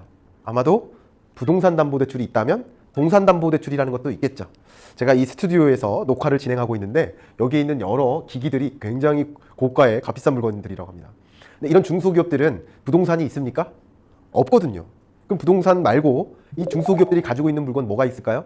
당연히 물건이 있겠죠. 이 물건을 뭐라고 해요? 동산이라고 합니다. 지금 보시는 것처럼 중소기업들은 가지고 있는 것이라면 기계 설비나 여러 기기 이런 것들인데 이런 것들의 담보를 걸고 이게 10억짜리 100억짜리니까 100억짜리 물건에 대해서 공장 설비에 대해서 예를 들어서 50억 정도 담보를 설정하고 대출을 받게 하면 얼마나 좋을까요? 좋겠습니다만 은행 입장에선 되게 부담됩니다. 왜 부담이 될까요? 은행 입장에서는 이게 동산의 성격이기 때문에 그 담보 가치가 계속 유지될지 그 누구도 확인할 수 없어요. 이 동산의 담보 가치가 만약에 화재가 나면 0이 될 수 있죠. 누군가 이런 걸 떼다가 훔쳐가면 유실될 수 있고 사라질 수 있고 도난당할 수 있어요. 그런 걸 무턱대고 그 동산에다가 담보를 설정하고 대출을 해줄 수 있을까? 어렵단 말이죠. 그런데 지금 보시는 이 물건은 동산 담보 관리 시스템입니다. 이 물건은 이 동산에 부착이 돼서 이 해당 물건의 가치를 실시간으로 모니터링하는 시스템입니다. 만약에 이 기기가 없었다면, 시엔테크가 개발한 이 기술이 없었다면 어떠면 은행에서 이 기기에다 대고 이 물건에다 대고 동산에다 대고 담보를 해줬을 때 은행 직원이 매일같이 여기로 출근해야 될지도 몰라요. 왜냐하면 이 담보 물건 제대로 있나 확인해야 되니까요. 이 담보 물건에 50억을 설정하고 담보대출을 해줬다면 불안해서 그거 되겠습니까? 그러니까 담보대출이 동산 담보대출 자체가 잘 안 이루어지고 있었는데 그런데 이 사물인터넷 기술이 활용되면서 중소기업들도 동산에 담보를 설정하고 대출을 받을 수 있게 된 겁니다. 이렇기 때문에 은행 산업 내에서 지점 수가 줄어들지라도 그리고 직원 수가 줄어들지라도 은행 산업의 규모는 커질 수 있겠다. 이런 디지털 기술을 활용한 새로운 서비스, 새로운 산업들이 생겨날 수 있기 때문에 가능한 것이다. 지금 보시는 사례는 실시간화의 사례죠. 어쩌면 이거는 비대면화의 사례라고 볼 수도 있겠죠. 은행 직원이 매번 방문할 필요가 없어졌으니까 말이죠. 이렇게 실시간화의 사례, 동산담보대출, 사물인터넷 기술은 은행 입장에서도 이 대출이 어려웠고 기업 입장에서도 굉장히 어려움이 있었는데 스마트 기기가 시엔테크가 개발한 이 사물인터넷 기술이 이런 어려움을 해결해준 그런 모델이라고 볼 수 있고요. 더욱더 중요한 것은 이 사물인터넷 빅데이터 기술은 이 사물인터넷 기술을 활용해서 빅데이터를 더 구축할 수 있고 이것을 활용해서 자동 대출이라든가 새로운 금융 서비스를 또 추가적으로 제공할 수 있게 바뀐 겁니다. 굉장히 놀라운 사례 아닙니까? 정말 이렇게 이런 사물인터넷이나 빅데이터나 또 로봇 이런 여러 기술들을 이용해서 말 그대로 리얼타임, 실시간화된 서비스를 공급할 수 있게 되었다라는 것이죠. 그 실시간화의 사례는 정말 너무나도 많은데 금융산업에서 이 기업 빼놓고 얘기하면 되게 속상해할지도 몰라요. 글로벌 100대 핀테크 기업 선정할 때 반드시 그 이름이 들어가는 그 기업 바로 모벤입니다. 모벤은 뭐 하는 회사냐면 용돈기 입장을 플랫폼으로 제공하는 회사예요. 근데 이 모벤의 플랫폼은 어떤 거냐면 지금 현재 당신은 얼만큼 소비했습니다. 150달러를 소비했습니다. 그 소비는 특히 밥 먹는데 얼마 썼고 장 보는데 얼마 썼고 뭐 하는데 뭐 얼마 썼다라는 것을 쭉 알려줘요. 실시간으로 지금 현재 이만큼 썼고 이런 부분에 보통의 지출액을 초과해서 지출하고 있음을 지적해주고 그리고 지금 현재 펀드라든가 저축 가능한 그 금액 규모가 얼마큼 되는지를 실시간으로 알려주는 플랫폼이에요. 다시 말하면 실시간 용돈기 입장, 실시간 자산관리 플랫폼입니다. 근데 이 모벤이 이 플랫폼도 유명하지만 또 유명한 계기가 된 것이 하나가 캐나다에 있는 TD뱅크. TD뱅크는 캐나다에서 아마 두 번째, 세 번째 정도 되는 그런 은행이라고 볼 수 있습니다. 이 TD뱅크는 이 플랫폼 스타트업 모벤의 기술과 얼라이언스를 체결해서 세계 최초로 캐나다 은행이 미국 진출을 성공했던 경험을 갖고 있습니다. 그 이유가 바로 이 플랫폼을 활용했기 때문이고 이렇게 실시간 플랫폼은 다양한 소비자의 니즈를 충족시켜준다는 것을 체감하게 된 것입니다. 놀랍지 않습니까? 그 실시간화의 사례를 제가 여러 가지 기술을 통해서 말씀드리고 싶은데 지금부터는 블록체인을 한번 말씀드리고 싶어요. 제가 만약에 시간이 좀 여유가 있다면 블록체인이란 이런 겁니다 라고 상세히 설명드리고 싶은데 아주 가볍게 한 1, 2분 동안 짧게 한번 소개해 드리도록 하겠습니다. 블록체인이란 무엇이냐? 정보를 저장하는 IT 기술이에요. 정보를 저장하는 IT 기술인데 어쩌면 USB도 정보를 저장하는 것이고 클라우드도 정보를 저장하는 IT 기술인데 블록체인도 정보를 저장하는 IT 기술이다. 근데 정보를 저장은 IT 기술이지만 블록체인 하면 여러분 기억하셔야 될 그 두 가지 특징이 있는데, 하나가 허위나 조작이 불가능하다는 특징이에요. 두 번째는 중개자가 필요 없다는 특징이 있어요. 예를 들면 이렇습니다.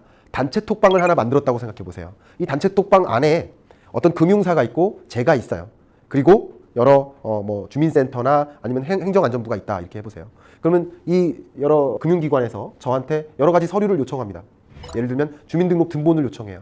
근데 제가 신분증이나 주민등록 등본을 은행에 가져간 것이 아니라 단체 톡방 안에서 행안부 혹은 주민센터가 저 사람 이 신분 맞아 라는 것을 대신 입증해 줄 수 있겠죠. 이해 가시죠? 단체 톡방 안에서 여러 플레이어들이 같이 머물러 있다라고 생각한다면 나는 굳이 대화에 참여하지 않아도 다른 사람들끼리 대화하는 내용을 들여다보면 데이터가 실시간으로 업데이트되면서 저장되고 있음을 체감할 수 있겠죠. 마치 블록체인은 단체 톡방하고 유사하다라는 말씀을 드려보고 싶습니다. 그렇기 때문에 허위나 조작이 불가능한 거예요. 왜? 정무청이나 주민센터나 행정안전부가 지켜보고 있기 때문이에요. 그 관련 정보를 요청할 때마다 그렇다는 것이죠. 두 번째, 중개자가 필요 없다는 얘기는, 자, 이 거래 과정에서 여러 플레이어들이 있는데 이 플레이어들 간에 우리 이런 정보 요청했습니다. 그 정보를 다시 전달해 주세요 하면 전달하는 사람이 필요 없는 거예요. 왜? 단체 톡방 안에서 동시에 이야기를 나누고 있기 때문에 그렇다는 거죠. 그렇게 상상하시고, 제가 블록체인 강의가 아니기 때문에 이 정도로만 기술적으로 설명드리겠습니다. 자, 그러면 제가 지금부터 설명드리고 싶은 예는 바로 월마트입니다. 중국의 월마트는 IBM과 칭화대와 함께 디지털 식품 안전망을 설치합니다. 이 디지털 식품 안전망은 바로 블록체인 네트워크입니다. 어떻게 사용하는 것이냐? 이 단체 톡방과 같은 블록체인 안에 수많은 생산자, 수많은 유통업자, 소비자들이 다 같이 들어가 있다라고 생각을 해보세요.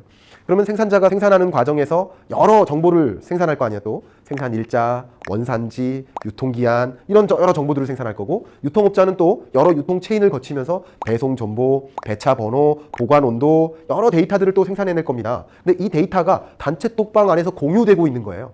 그래서 제가 만약에 소비자로서 월마트에 가서 이 식품이 언제 생산됐고 유통기한이 지켜졌는지, 정말 한국산 한우 맞는지 라는 것을 판단하려면 블록체인 네트워크에 그 해당 제품을 딱 찍어보면 이 제품 맞네 라는 것을 확인할 수 있다면 디지털 식품 안전망이 구축되는 거 아닙니까? 말 그대로 블록체인 망을 활용해서 실시간으로 정보가 교환될 수 있고 유통될 수 있도록 실시간 커뮤니케이션이 가능할 수 있도록 만든 사례다라는 것을 강조하고 싶네요. 이 블록체인을 활용하는 사례가 정말 많이 있는데요. 가장 대표적인 것이 교보생명입니다. 여러분 아마 회사에서 그 보험금 자동 지급 시스템 같은 거 이미 있습니까? 있는지 모르겠습니다. 한번 질문을 드려보고 싶습니다. 여러분 실비보험 가입되어 계세요. 그럼 실비보험에서 보험금을 정산받으려면 병원에 갔다가 뭐를 받아야 돼요? 네, 의료비 영수증, 그죠?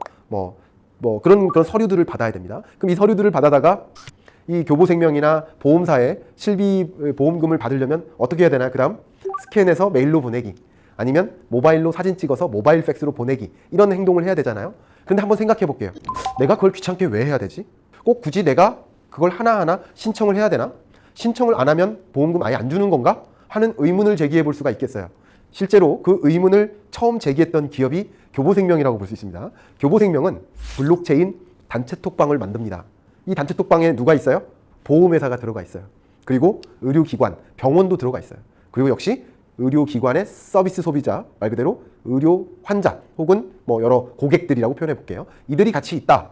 그럼 단체 톡방 안에 보험사, 의료기관, 환자, 고객이 같이 있기 때문에 고객이 병원에 다녀오면 그 해당 정보가 실시간으로 보험회사와 교환되죠. 실시간으로 소통이 됩니다. 그리고 허위나 조작마저 없이 말이죠. 그동안에는 아마도 환자가, 고객이 이 해당 의료 정보를 보험회사에 보내야 될 중개자 역할을 했었는데 중개자가 필요 없어졌지 않습니까? 이게 바로 교보생명의 블록체인을 활용한 실시간 보험금 자동 청구 시스템이다라고 볼 수 있겠습니다. 이렇게 놀라운 변화가 현실이 되고 있지 않습니까? 교보생명은 어디까지 또 나아갈까? 지금 현재 교보생명이 하고 있는 액션 중에 하나는 소위 이 블록체인 단톡방에 더 많은 병원들을 불러 모으고 있다.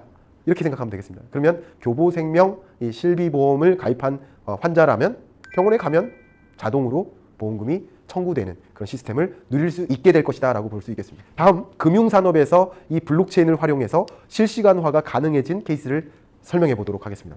여러분, 그동안에는 해외 송금을 하려면 어떤 절차를 가졌었나요? 해외 송금을 하려면 이렇습니다. 만약에 미국에서 저희 어머니한테 전화를 합니다. 엄마, 나 100만 원 더 필요해. 수업료 내라고 하네? 라고 전화를 해요. 그럼 어머니가 일반 시중은행에 가겠죠. 그 다음에 시중은행에서 송금 요청을 신청하면 그 정보가 한국은행을 거쳐서 지급결제은행을 거칩니다.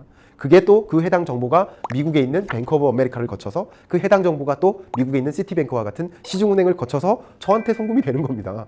얼마나 많은 경로를 거칩니까? 중개자가 있지 않았습니까? 그럼 이 중개자들을 거치면서 무엇을 지급해야 될까요? 네, 수수료를 물어야겠죠. 그래서 중개자들이 중개적인 역할을 하다 보니까 시간도 오래 걸리지 않겠습니까? 여기에 만약에 블록체인 단체 똑방을 깐다.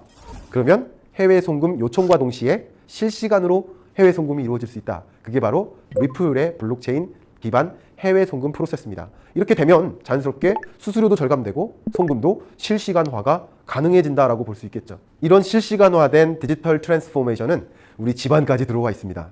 제가 지금 소니의 아이보 2.0 케이스를 소개해드리고자 합니다.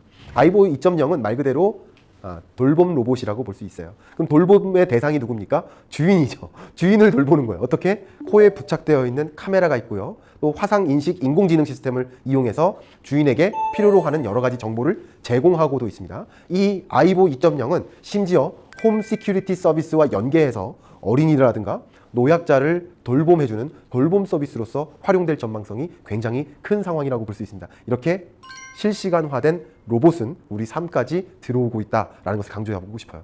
아마도 이런 실시간화된 구체적인 사례는 가장 대표적으로 자율주행차에서 찾아볼 수 있을 것 같아요. 자율주행차는 말 그대로 실시간화의 가장 대표적인 케이스라고 볼 수 있겠습니다. 자율주행차는 왜 실시간화인가요? 여러분 만약에 스마트폰을 샀어요. 근데 아직 통신 서비스 가입 안 했어요. 그러면 이 스마트폰 전화기 이용할 수 있습니까? 없습니까? 못하죠. 마찬가지로 자율주행차를 만약에 구매했어요. 근데 이 자율주행차가 통신 서비스에 가입이 안 되어 있어요. 그럼 어떻게 될까요? 자율주행 서비스 이용 못하는 겁니다. 그게 바로 자율주행차의 개념입니다. 자율주행차는 말 그대로 통신 서비스에 가입을 해야만 할 거예요. 그런데 왜 자율주행차는 통신 서비스가 필요하냐? 이것을 V2X라고 합니다. Vehicle to Everything. 자동차는 이 비클은 그 모든 것들과 실시간으로 커뮤니케이션을 해야 된다는 것을 강조하고 싶네요. 어떤 것? 예를 들면 V2V. 자동차와 자동차 간에 실시간으로 커뮤니케이션 하면서 다녀야 되겠죠. V2I. Vehicle to Infrastructure. 자동차는 수많은 인프라들과 실시간으로 교신하면서 다녀야 돼요. 예를 들면 신호등과 신호 정보에 대한 정보를 자동차와 교신하면서 다녀야 돼요. 그러니까 이 데이터 이동이 통신이 끊기면 됩니까? 안 됩니까? 절대 안 됩니다. 또 마지막으로 V2P라고 합니다. Vehicle to Person이라고도 하고 이 보행자라는 뜻에서 Pedestrian이라는 표현을 쓰기도 합니다. 말 그대로 자동차는 보행자 혹은 사람과 실시간으로 소통을 해야 되겠죠. 내가 여기 있다. 나를 부딪히면 안 된다. 라는 정보를 지각해야 되지 않을까요? 그런 관점에서 실시간으로 여러 모든 것들과 실시간 소통을 하는 것이 자율주행차입니다. 자율주행차가 운행이 되려면 말 그대로 이런 실시간 커뮤니케이션이 기본이 돼야 된다. 그렇기 때문에 5G가 필요한 것이다 라는 것을 강조하고 싶네요. 근데 이 자율주행차가 상용화되는 과정에서 가장 먼저 활용될 영역이 어딜까요? 자율주행차는 사람을 운송하는 부분에서 먼저 활용되는 것이 아니라 1단계는 사물을 운송하는 데 먼저 활용될 것이라고 보고 있습니다. 가장 대표적인 영역은 물류센터예요. 이 거대한 물류기지 안에 자율주행차가 뭐 하는 거예요? 실시간으로 물건을 이송하는 거죠. 물류 서비스를 제공하는 수단으로 먼저 활용되고 또 단순 반복적인 일반화된 그런 구간만 통행이 가능할 가능성이 높습니다. 예를 들면 이 도로 운송에 활용되는 여러 그 물류업자들이 트럭 배송업자들이 이 어떤 복잡한 구간에서는 이 운전 기사님이 직접 운송을 하다가 고속도로에 진입하는 순간 이제 자율주행이 이루어지고 또 해당 도시에 도착하면 이 운전자가 다시 운전을 시작하는 이런 모델로 처음에는 활용될 것이다라고 보고 있습니다. 이렇게 자율주행차가 활용된다는 거 이거 자체만으로 말 그대로의 실시간화가 연출되는 것이다라는 것을 강조해드리고 싶네요. 그럼 만약에 자율주행차가 운송이 되면 활용이 되면 어떤 영역에 추가적으로 많은 활용이 있을까요? 보시는 것처럼 자율주행차 안에서 물건을 생산한다든가 실시간으로 식물을 재배해서 재배된 식물을 구매할 수 있게 한다든가 자율주행차가 다양한 플랫폼으로 활용될 수 있겠다. 또 가장 많은 활용 중에 하나는 자율주행차 안에서 이제 운전자가 운전 안 하고 뭐 할까요? 네, 이런 교육을 받고 있지 않을까요? 음악을 듣지 않을까요? 영화를 보지 않을까요? 이런 것들이 인포테인먼트 시장이라고 합니다. 인포메이션과 여러 엔터테인먼트가 결합된 여러 컨텐츠 비즈니스가 크게 부상할 것이라고 보는 것이죠. 자율주행차가 2025년에서 30년 사이에는 사람에게까지 상용화될 것으로 보고 있는데 당연히 이런 자율주행차 산업 내에 인근 산업의 상당한 부분에 활용이 예상될 수 있겠다. 지금까지 여러분들 보신 것처럼 다양한 산업에 걸쳐서 가물 인터넷 기술, 블록체인, 자율주행 기술, 센서, 로봇 이런 기술들이 활용되면서 실시간으로 대응하지 못했던 서비스업에서 실시간으로 대응할 수 있는, 실시간으로 소통할 수 있는 산업으로의 거대한 변화가 느껴지셨습니까? 그렇다면 제 오늘 강의는 성공한 것입니다.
UX는 사용자가 어떤 시스템, 제품, 서비스를 직간접적으로 이용하면서 느끼고 생각하게 되는 총체적 경험을 말합니다. 단순히 기능이나 절차상의 만족뿐 아니라 전반적인 지각 가능한 모든 면에서 사용자가 참여, 사용, 관찰하고 상호 교감을 통해서 알 수 있는 가치 있는 경험이죠. 긍정적인 사용자 경험의 창출은 산업 디자인, 소프트웨어 공학, 마케팅 및 경영학의 주요 과제이며 이는 사용자의 니즈의 만족, 브랜드의 충성도 향상, 시장에서의 성공을 가져다 줄 수 있는 주요 사항입니다. 부정적인 사용자 경험은 사용자가 원하는 목적을 이루지 못할 때나 목적을 이루더라도 감정적, 이성적으로나 경제적으로 편리하지 못하거나 부정적인 반응을 불러일으키는 경험을 하게 되는 경우 발생할 수 있는데요.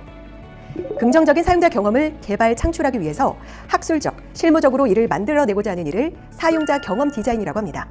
영역에 따라 제품 디자인, 상호작용 디자인, 사용자 인터페이스 디자인, 정보 아키텍처, 사용성 등의 분야에서 주로 연구 개발되고 있는데요. 디지털 트랜스포메이션에는 이 긍정적인 사용자 경험이 더욱 중요해질 것입니다. 요즘 다양한 플래그십 스토어를 앞세워 사용자들에게 특별한 경험을 제공하는 기업들이 늘어나고 있습니다. 그만큼 많은 기업들이 UX를 중요하게 생각하고 있다는 뜻이기도 하겠죠. 이번 강의를 들으면서 산업 패러다임의 6대 물결 중 마지막인 초실감화에 대해 이해하고 지금 여러분이 하고 있는 일을 어떻게 연계시켜 한 걸음 더 나아갈 수 있을지 생각해 보시길 바랍니다.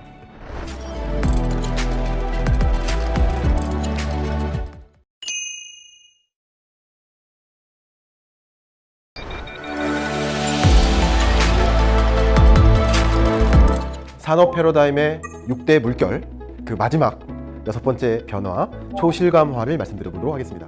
지금부터 여러분들께 말씀드릴 이 초실감화, 이것은 UX라고 표현하는데요. 거의 언택트만큼이나 일반화된 용어라고 볼 수 있겠습니다. 한번 따라해봐주세요. UX. UX는 말 그대로 User Experience, 소비자에게 경험을 제공한다라는 의미를 갖고 있습니다.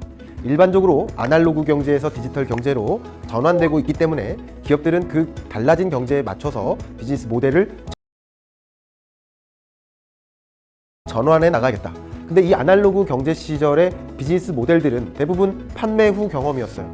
판매하고 우리가 사고 나면 경험해보는, 옷을 입어보는, 안경을 써보는 그런 모습이었지만 디지털 경제에는 경험 후 판매, 전혀 다른 비즈니스 모델로 전환된다. 어떻게 경험을 하고 판매를 할 수 있을까? 경험을 하고 소비자 입장에서 소비 여부를 판단할 수 있을까? 바로 초실감화가 가능한 것이다. 바로 UX를 이야기하는 것입니다. 그 마지막 6번째 디지털 트랜스포메이션의 패러다임 변화, 그 특징을 지금부터 여러 케이스들을 통해서 소개해 봐드릴까 합니다. UX 하면 저는 가장 먼저 떠오르는 것이 화상 미팅이에요. 이미 IMF도 코로나19 사태를 경험하면서 화상 미팅이라는 것을 처음 진행해 봤습니다. 코로나19가 가져온 정말 다양한 시대상이라고 볼 수 있을 것 같아요. 그런데 화상 미팅이지만 지금 당장 내가 이분들과 옆에 앉아 있는 것처럼 느껴지면 어떨까요? 그렇다면 그건 비대면화에 더하기 뭡니까? 초실감화, UX라고 볼 수 있겠네요. 그 UX, 초실감화의 여러 가지 케이스들이 있을 텐데요. 제가 여러분들께 꼭 소개해드리고 싶은 그 영상이 있습니다. 지금은 게임 산업에 가상 증강현실 기술이 활용된 예를 한번 영상으로 시청하실 수 있도록 링크를 좀 준비를 해봤는데요. 여러분 한번 링크를 먼저 열어보시고 듣고 와서 강의를 이어갔으면 좋겠습니다. 여러분 이 영상 보실 때는 가급적 소리를 크게 해놓고 시청해 주시길 부탁드립니다. 네, 영상 어떻게 잘 시청하셨습니까? 지금 보시는 것처럼 이 게임 자체의 디지털 전환에 따른 대단한 초실감화가 펼쳐지고 있는 것이다 라는 것을 느끼셨을 거라고 생각이 됩니다. 여러분 어린 시절에 오락실 가서 게임하던 것을 한번 연상해 봐 주십시오. 연상해 본다면 그 게임 어떻게 즐기셨습니까? 그 게임의 모습을 보면 뭐 보글보글이 돼도 좋고요. 스트리트 파이터 저는 생각이 납니다. 갤러그 다 좋습니다. 이런 게임들을 보면 이 게임의 형태가 어때요? 나는 이 주인공을 조종하는 역할이죠. 근데 지금 가상 증강현실이 활용된 게임의 모습은 어떻습니까? 그냥 내가 주인공이 됩니다. 실감이 날까 안 날까요? 실감 나죠. 그래서 초실감합니다. 제가 얼마 전에 헬기를 타고 독도에 다녀왔습니다. 정말 아찔한 순간들이 많이 있었습니다. 그 독도를 보니까 정말 눈물이 날 만큼 감동적인 순간을 맞이하게 됐습니다. 독도 다녀오는데 몇 분 걸렸을까요? 네, 저는 1분 걸렸습니다. 무슨 말을 하고 있는 걸까요? 저는 가상 증강현실 기술을 이용해서 실제 독도를 헬기 타고 다녀왔다고 믿고 살아가고 있습니다. 그만큼 독도를 다녀온 것과 같은 초실감난 경험을 했던 겁니다. 가상 증강현실 기술의 활용이라는 거죠. 이렇게 가상 증강현실 기술이 정말 여러 영역에 걸쳐서 활용되고 있다. 그 가상 증강현실 기술의 활용을 우리는 면밀히 들여다볼 필요가 있겠다. 이미 애플이 가상현실을 이용한 생중계 서비스, 바로 그 대표적인 기업 넥스트VR을 인수했다라는 것은 앞으로 애플이 어떤 서비스를 추가적으로 공급해 나갈지, 얼마나 초실감 나는 그런 컨텐츠를 이제 우리는 실제 체감할 수 있을지 한번 상상 한번 해봐 주시면 어떨까요? 이 UX, 초실감화는 다양한 산업에 걸쳐 일어나고 있습니다. 제가 한번 질문 드려볼게요. 저는 물론 지금 안경을 안 쓰고 있습니다. 안경을 안 씁니다. 근데 안경 쓰시는 분들 한번 답변해 봐 주세요. 안경을 어디서 구매하셨습니까? 안경을 온라인에서 구매하셨습니까? 오프라인에서 구매하셨습니까? 안경을 아마도 오프라인에서 구매하셨을 겁니다. 왜 안경은 오프라인에서 구매해야 될까요? 답변해 보세요. 그렇죠. 안경은 써보고 구매해야 된다. 착용해보고 구매 여부를 결정해야 된다. 왜? 안경은 사람의 얼굴이니까, 제2의 얼굴이니까 당연히 내 소중한 얼굴을 위해서 써보고 구매 여부를 결정해야겠다. 근데 진스브레인이라는 일본의 온라인 안경 쇼핑몰은 인공지능 기반의 상품 추천 플랫폼을 도입합니다. 이게 뭐 하는 시스템이냐면 가상 증강현실 기술을 이용해서 온라인 안경 쇼핑몰이지만 안경을 써보고 구매 여부를 결정하게 해준다.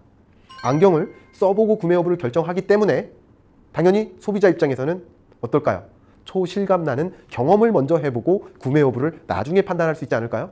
더더욱이나 이 진스브레인은 빅데이터를 이용해서 현재 어떤 안경이 실시간으로 트렌드에 걸맞는지를 확인하고 또 이 소비자의 안경 쇼핑 패턴을 이해한 채 이 소비자의 적절한 어쩌면 이 소비자의 기호를 예측하고 이 트렌드와 접목된 10가지 안경을 추천해 줍니다. 소비자는 이 추천된 10가지 안경 중에 나한테 맞는지 써보고 구매 여부를 결정하게 됩니다. 이 인공지능 기반의 상품 추천 플랫폼을 도입한 진스브레인은 매출액이 2.5배나 느는 경험을 합니다. 매출액이 2.5배 느는데 비용도 더 많이 느는 거 아닙니까? 비용은 절반으로 줄어듭니다. 특히 절반 이상 줄어든 그 비용 어느 부분일까요? 한번 답변해 봐 주세요. 어느 부분의 비용이 크게 급감했을까요? 맞춰봐 주세요. 네, 반품 비용이 절반으로 줄었습니다. 왜요? 안경을 써보고 구매했기 때문이죠. 안경을 구매 후 경험이 아니라 경험 후 구매라는 새로운 비즈니스 모델 UX를 제공한 그 대표적인 사례가 아닌가 그런 생각을 해봅니다. 당연히 비대면화를 추진하고 온라인 쇼핑으로의 전환이 일어나는 과정에서 온라인 쇼핑이지만 지금 당장 내가 체감하고 체험하고 구매 여부를 결정하게 해준다면 이 비대면화, 언팩트에 더해서 UX까지 더해진다면 그 유통 서비스는 당연히 소비자에게 상당한 효용을 제공하지 않을까요? 그 UX의 사례는 정말 너무나도 무궁무진합니다. 지금 보시는 것처럼 여러분 매니큐어를 산다고 해보세요. 내 손에 어울리는지 이 색깔이 뭔지 정확히 알고 싶잖아요. 당연히 매니큐어는 온라인일지라도 치료해보고 구매 여부를 결정해야 되는 거 아닙니까? 그런 서비스를 제공하고 있다. 여러분 운동화는 어떻습니까? 이미 나이키나 퓨마와 같은 여러 운동화 기업들은 이 가상 증강현실 플랫폼을 다 도입했습니다. 특히 미국에서는요, 그 사이즈가 길이도 있지만 폭도 있어요. 그러면 내가 그 길이와 폭을 기억하면서 살아야 됩니까? 아니죠. 누가 알려줍니까? 이 플랫폼에 내 발을 비춰보면 신발을 신어보는 모습을 확인할 수 있고 나에게 가장 어울리는 신발이 무엇인지를 확인하고 이 플랫폼은 그 폭과 길이마저 자기가 알려줍니다. 나는 여러 신발을 가상 증강현실 기술을 이용해서 신어보기만 하고 결제만 하면 모든 것이 마무리되는 것이죠. 여러분 청혼 해보셨습니까? 청혼을 할 예정이십니까? 만약에 청혼을 할 예정이시라면 반지를 사가셔야 될 텐데 그 반지를 먼저 아무런 그 깜짝 놀램 이런 거 제공해드리지도 못하면서 그냥 반지 사가서 이 손가락이 안 맞는 거 왜 사왔냐고 혼나실 겁니까? 어떻게 해야 됩니까? 이미 티파니 앤 코는 가상 증강현실 기술을 이용해서 나에게 가장 어울리는 반지가 무엇인지를 확인하고 구매 여부를 결정할 수 있게 해줍니다. 만약에 청혼할 대상이 옆에서 뭐 예를 들어서 운전 중에 잠이 들었다. 그때 이 손에다가 비춰서 어울리는 반지가 무엇인지 또 그리고 그 사이즈가 무엇인지를 확인해보고 구매 여부를 결정하면 어떨까요? 아마 반품은 없지 않을까? 그런 생각을 해봅니다. 자, 이런 것들이 가상 증강현실 기술들을 활용한 초실감화된 서비스, 소비자에게 경험을 먼저 제공하라. 바로 경험을 먼저 제공할 수 있는 UX의 사례들이라고 볼 수 있겠습니다. 역시 화장품은 뭐니 해도 화장해보고 구매 여부를 결정해야 되지 않을까요? 지금 내 얼굴이 있다면 내 얼굴에 가장 어울리는 그런 색조를 골라야 되지 않을까요? 그게 바로 초실감화, UX가 아닐까요? 당연히 화장품 회사들의 그 대응은 놀랍도록 경쟁적으로 이루어지고 있겠다라는 것을 상상해 볼 수 있겠네요. 여러분 가구 회사라고 생각해 보세요. 여러분은 안 보이실지 모르겠지만 지금 제가 강의를 녹화하고 있는 이 현장에 굉장히 많은 가구들이 비치되어 있습니다. 근데 가구도 온라인으로 구매합니다. 특히 이케아 가구는 온라인으로 배송을 받기 때문에 당연히 어떤 형태로 배송이 와요? 어떤 형태? 조립식으로 오죠. 근데 그 조립식 가구 여러분 조립해 보셨나요? 제가 얼마 전에 진짜 그 식탁을 조립해 봤는데 6인용 그 넓은 식탁입니다. 그럼 식탁 그 판이 굉장히 무거워요. 이거 혼자서 조립하기가 너무나 힘든 그 물건입니다. 제가 낑낑대면서 2시간을 조립했어요. 근데 만약에 그 가구를, 식탁을 여기에 놔봤는데 만약에 사이즈가 안 맞아요. 내가 원했던 색감이 아니에요. 내가 원했던 그 질감이 아니야. 그럼 어떻게 하실 거예요? 조립 다시 해체해가지고 반품할 거예요? 어떻게 할 거예요? 교환할 거예요? 돌이킬 수 없는 강을 건넌 겁니다. 어떻게 해야 됩니까? 그렇기 때문에 소비자들은 온라인으로 가구를 구매하는 거 맞지만, 언택 서비스 맞지만, 이케아의 플랫폼을 이용해서 이 집에 어울리는지, 이 집에서 내가 원하는 색감인지, 그 질감인지, 그 사이즈인지 여부를 놔보고 구매 여부를 결정하게 해준다. 경험 후 구매다. 구매 후 경험이 아니다. 그 경험을 제공하기 위한 많은 기업들의 전쟁이 실제 일어나고 있는 상황이다. UX를 보여주는 것입니다. 소비자에게 경험을 제공하라. 당연히 이 UX는 정말 여러 산업에 걸쳐 활용되고 있는데요. 그 무엇보다도 많이 강조되고 있는 산업 어느 산업일까요? 한번 여러분 알아맞혀 봐 주시겠습니까? 알아맞히셨다면 제가 이 사진을 보여드리겠습니다. 제가 거의 여러분들께 공개하고 싶지 않은 그런 사진인데 그냥 공개해드리겠습니다. 제가 뭐를 입고 있습니까? 네, 한복을 입고 있습니다. 절대 보여드리고 싶지 않은 사진인데 편집자께서 당장 짧게만 보여주고 없애주실 거라고 저는 생각을 하면서 보여드리겠습니다. 지금 이 사진 속에 보여드리는 것처럼 저는 한복을 입고 있는데 한복 샀을까요? 안 샀을까요? 한복 안 샀습니다. 예, 여러분 예상하시는 대로입니다. 왜 안 샀을까요? 어울리지 않아서죠. 어울렸다고 느꼈을 때 사는 거 아닙니까? 만약에 안 입어보고 샀다면 반품했을 가능성이 높겠네요. 당연히 이런 의류 산업, 패션 산업에 걸쳐서는 온라인으로 옷을 구매하는 패턴이 두드러지게 나타나기 때문에 소비자가 가상 증가현실 기술을 이용해서 나에게 어울리는지 여부를 확인해보고 경험해보고 옷을 입어보고 구매할 수 있게 해주고 있다. 바로 초실감화의 놀라운 트렌드 이어지고 있다는 것을 강조해서 소개하고 싶네요. 여러분 이런 서비스 이용한다면 어떻습니까? 여러 온라인을 이용한 온라인 쇼핑을 이용한 여러 의류 혹은 패션 용품들 구매하실 때 훨씬 더 마음이 편안하지 않을까요? 이게 바로 UX 트렌드라고 볼 수 있습니다. UX 트렌드는 정말 다양한 영역에서 또 일어나고 있는데요. UX는 그냥 이런 서비스 기업만의 영역이 아닙니다. UX는요 제조업에도 활용되고 있습니다. 그 제조업에 활용되는 예를 말씀드리기 위해서 먼저 교육을 좀 말씀드려보고 싶어요. 교육 산업에 있어서는 UX 가상 증가현실 기술이 정말 놀랍도록 활용되고 있습니다. 예를 들면 과외 어플이 있죠. 근데 지금은 과외 선생님이 옆에 있는 것 같다고 체감은 못해요. 근데 그 과외 어플이 지금 당장 내가 정말 좋아하는 과외 선생님이 옆에 있는 것처럼 과외를 직접 받고 있는 것처럼 실감화된 교육을 받는다면 어떨까요? 훨씬 교육의 효율성이 높아지겠죠. 아마도 교육산업 하면 저는 가장 먼저 이런 시청각 자료를 떠올린다면 저는 어린 시절에는 국민학교였습니다. 제가 학교를 다니는 시절에는 국민학교였어요. 졸업하고 나선가 졸업하기 전인가 초등학교로 바뀌었는데 자 국민학교 때 그때도 제가 등치가 컸었습니다. 그래서 학교에 보면 이제 거의 맨 뒷줄에 이렇게 앉아 있었는데 선생님이 시청각 자료 보여준다고 뭐 가져와 이렇게 시킵니다. 저한테. 뭘 가져오라고 할까요? 그게 무엇일까요? 기억나십니까? 이렇게 팔절지만한 큰 사이즈의 도화지를 이렇게 넘기면서 뭐 여러 가지 시청각 자료들을 보여주셨는데 그게 뭐였습니까? 이름 기억하세요? 그걸 궤도라고 하죠. 그 궤도입니다. 그 궤도가 시청각 자료였던 거예요. 뭐 전에? 3차 산업혁명 전에. 그러니까 인터넷이 도입되기 전 단계의 교육 산업에서의 시청각 자료가 궤도였던 거예요. 근데 3차 산업혁명으로 인해서 시청각 자료가 뭘로 바뀝니까? 네, 인터넷 기반, PC 기반의 시청각 자료로 바뀌죠. 그리고 지금은 4차 산업혁명의 결과물로서 이 여러 시청각 자료가 또 뭘로 바뀝니까? 네, 디지털 교과서로 바뀌는 겁니다. 그러니까 디지털 교과서의 극단은 뭘까요? 궤도하고 한번 비교해보면 과거에는 그냥 개구리의 삶이 이럴 거야. 뭐 앞다리도 나오고 뒷다리도 나오고 뭐 이렇게 될 거야 라고 제3자의 입장에서 개구리의 삶을 공부했다면 가상 증강현실 기술이 활용된 교육 서비스는 내가 그냥 개구리가 돼보는 거예요. 내가 개구리로 알로 태어나서 직접 뭐 앞다리 뒷다리도 나와보고 마치 개구리 왕눈이가 되어서 개구리 왕국에서 살아보는 거예요. 그러면 개구리의 삶, 그 생물학적인 그런 교육이 얼마나 실감나겠습니까? 그게 바로 교육산업의 초실감합니다. 여러분 우주산업을 이해한다고 보세요. 뭐라고 할까요? 천문학을 이해한다고 생각해 보세요. 이 우주과학에 뭐 수, 금, 지, 화, 목토, 천해명이 있고 뭐 자전과 공전을 하면서 뭐 행성들이 있다 뭐 이런 것을 할 텐데 과거에는 지구과학 선생님이 애를 먹었죠. 지구본 하나랑 그 칠판 지우개를 이용해서 이렇게 자전과 공전을 설명해 주셨었는데 여러분 가상 증강현실 기술이 사용되면 그냥 내가 지구가 돼보는 거고 내가 행성이 돼보는 거예요. 내가 그 해당 사물을 대신해 보는 거예요. 얼마나 이 지구과학적인 모습들을 정말 실감나게 교육을 받을 수 있지 않을까요? 정말 그런 생각을 해보십시오. 말 그대로 교육산업도 초실감화가 일어나고 있는 것이다 라는 것을 강조하고 싶어요. 자, 이제 제조업으로 한번 넘어가 보도록 하겠습니다. 제조업에서는요, 제조업 현장에 화기 엄금, 화기 작업, 안전 작업 이런 것들이 굉장히 많죠. 근데 그 안전 상황에 유의하기 위해서 많은 제조 기업들은 교육을 많이 진행합니다. 또 안전이라는 것이 워낙에 강조되고 있다 보니까 그 작업 현장이 얼마나 위험한지를 먼저 주의를 많이 주면서 이런 걸 유의하면서 그 해당 작업장에 진입해야 된다는 것을 교육을 시켜요. 근데 교육을 받으면 뭐 합니까? 교육은 따르고 실제는 또 전혀 다른 모습인데요. 교육받은 모습과 교육장에서 알려준 뭐를 조심해야 된다는 이야기가 실제 현장에선 전혀 매칭이 안 돼요. 그런데 제가 지금 보여드릴 가상 증강현실 기술을 활용한 이 시뮬레이션, 실제 안전 작업을 위한 이 교육이 어떻게 이루어지는지 지금 제시해드리는 링크를 따라 한번 확인해 보시고 다시 돌아와 주시길 부탁드리겠습니다. 한번 확인해 봐 주세요.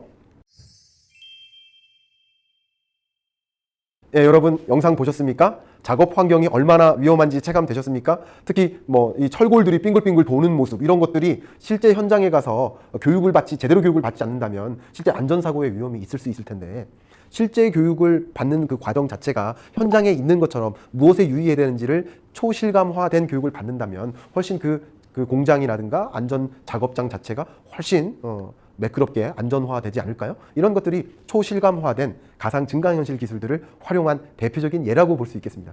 이 가상 증강현실 기술은 정말 다양한 영역에 걸쳐 실제 활용되고 있습니다. 요즘에는 그런 것들을 가상현실, 증강현실, 그리고 믹스드라는 표현을 써서 MR, 혼합현실, 또 나아가서 확장현실, XR이라고 합니다. 이런 것들을 활용하는데 초정밀 GIS, 융합 기술을 이용해서 사회 안전망을 강화하고 있습니다. 여러분, 이 땅바닥에 뭐가 있습니까? 수도관이 지나죠. 그리고 가스관도 지나죠. 이거 한번 터지면 어떨까요? 굉장히 위험하겠죠.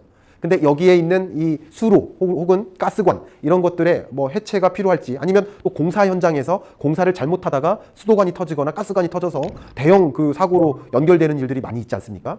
그러니까 이 지상에서 우리가 일을 하거나 지상에서 운전을 하거나 할 때는 덜 위험할 수 있지만 공사할 때는 땅을 파는 과정에서 위험한 상황이 또 연출될 수가 있는 거예요. 물론 지상에서 우리가 여러 액션을 할 때도 위험한 상황이 있을 수 있겠죠.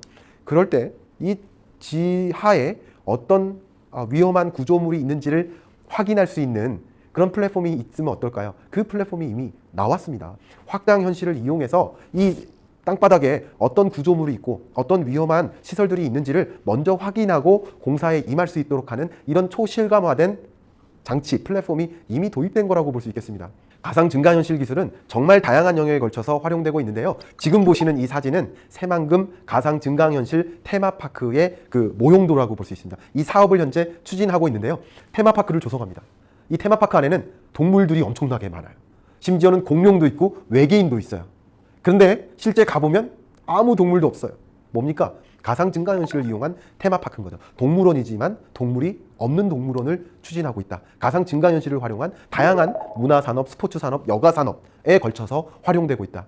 그 밖에 여러분 스마트 홈트 굉장히 크게 유행하고 있죠. 코로나19 사태가 스치고 가면서 우린 더 언택트 비즈니스를 더 많이 영위하게 되는데요. 대표적인 것이 밖에 못 나가니까 뭐합니까?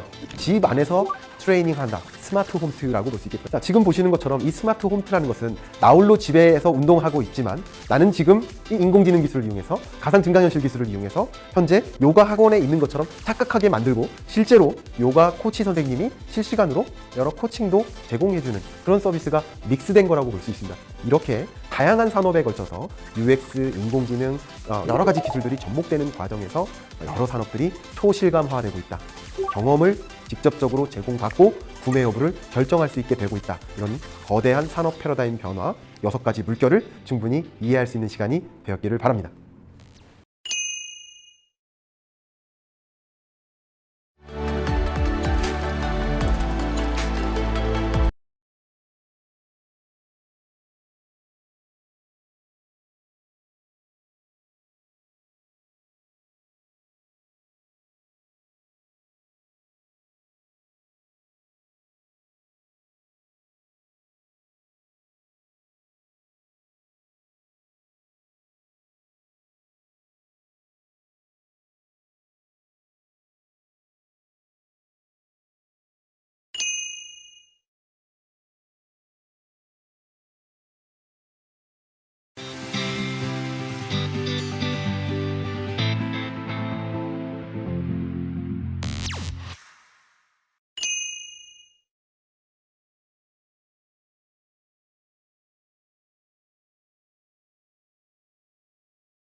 다시 강조하지만 지금까지 소개했던 디지털 트랜스포메이션의 모습은 미래의 모습이 아닙니다. 현재 지구상 어딘가에서 실현된 모습이죠. 세상이 정말 많이 바뀌고 있죠. 세상이 얼마나 디지털 트랜스포메이션이 되고 있는지 체감하고 계십니까? 우리가 너무 잘 아는 토끼와 거북이 이야기를 떠올려 보시죠. 토끼와 거북이 이야기에 깔린 중요한 전제가 있습니다. 토끼와 거북이가 산에서 경주를 했다는 점입니다. 만약 토끼와 거북이가 바다에서 달리기를 했다면 누가 이겼을까요? 전제가 바뀌면 이야기도 바뀌고 결과도 바뀝니다. 바다 거북이가 얼마나 빠른지 아시나요? 물속에서 바다 거북이를 본 스쿠버 다이버들은 아마 잘 알고 계실 겁니다. 우리는 산에서 경주를 하다가 바다에서 경주를 해야 하는 전혀 새로운 게임의 참가자입니다. 우리는 어떻게 해야 할까요? 이러한 변화는 비단 기업의 얘기만은 아닙니다. 모든 개인의 문제입니다. 개인은 수많은 다른 개인과 조직과 나라와 함께 유기적으로 얽혀 있으며 거대한 시대의 조류 속에 몸담고 있기 때문이죠. 따라서 세상의 변곡점과 근본적인 변화를 통찰한다는 것은 자신의 인생 변곡점, 인생 리셋의 기회를 준비한다는 의미입니다. 미래에는 여러 산업 영역에서 사라지는 일자리와 등장하는 일자리가 있습니다. 다시 말하면 일자리 규모의 변화가 생긴다기보다는 일자리 구조가 바뀐다고 해석하는 게 맞습니다. 매뉴얼에 맞게 착실하게 실행할 줄 아는 인력 대신 디지털 혁신과 휴먼 터치 분야의 능력 있는 인력이 채용될 것입니다. 이러한 구조 변화에 무엇을 준비하고 계십니까? 그럼 마지막, 디지털 트랜스포메이션, 우리는 어떻게 행동해야 하는가라는 주제의 강의를 들으며 거스를 수 없는 거대한 파도, 디지털 트랜스포메이션을 이해하고 어떻게 타야 할지 잘 생각해 보시길 바랍니다.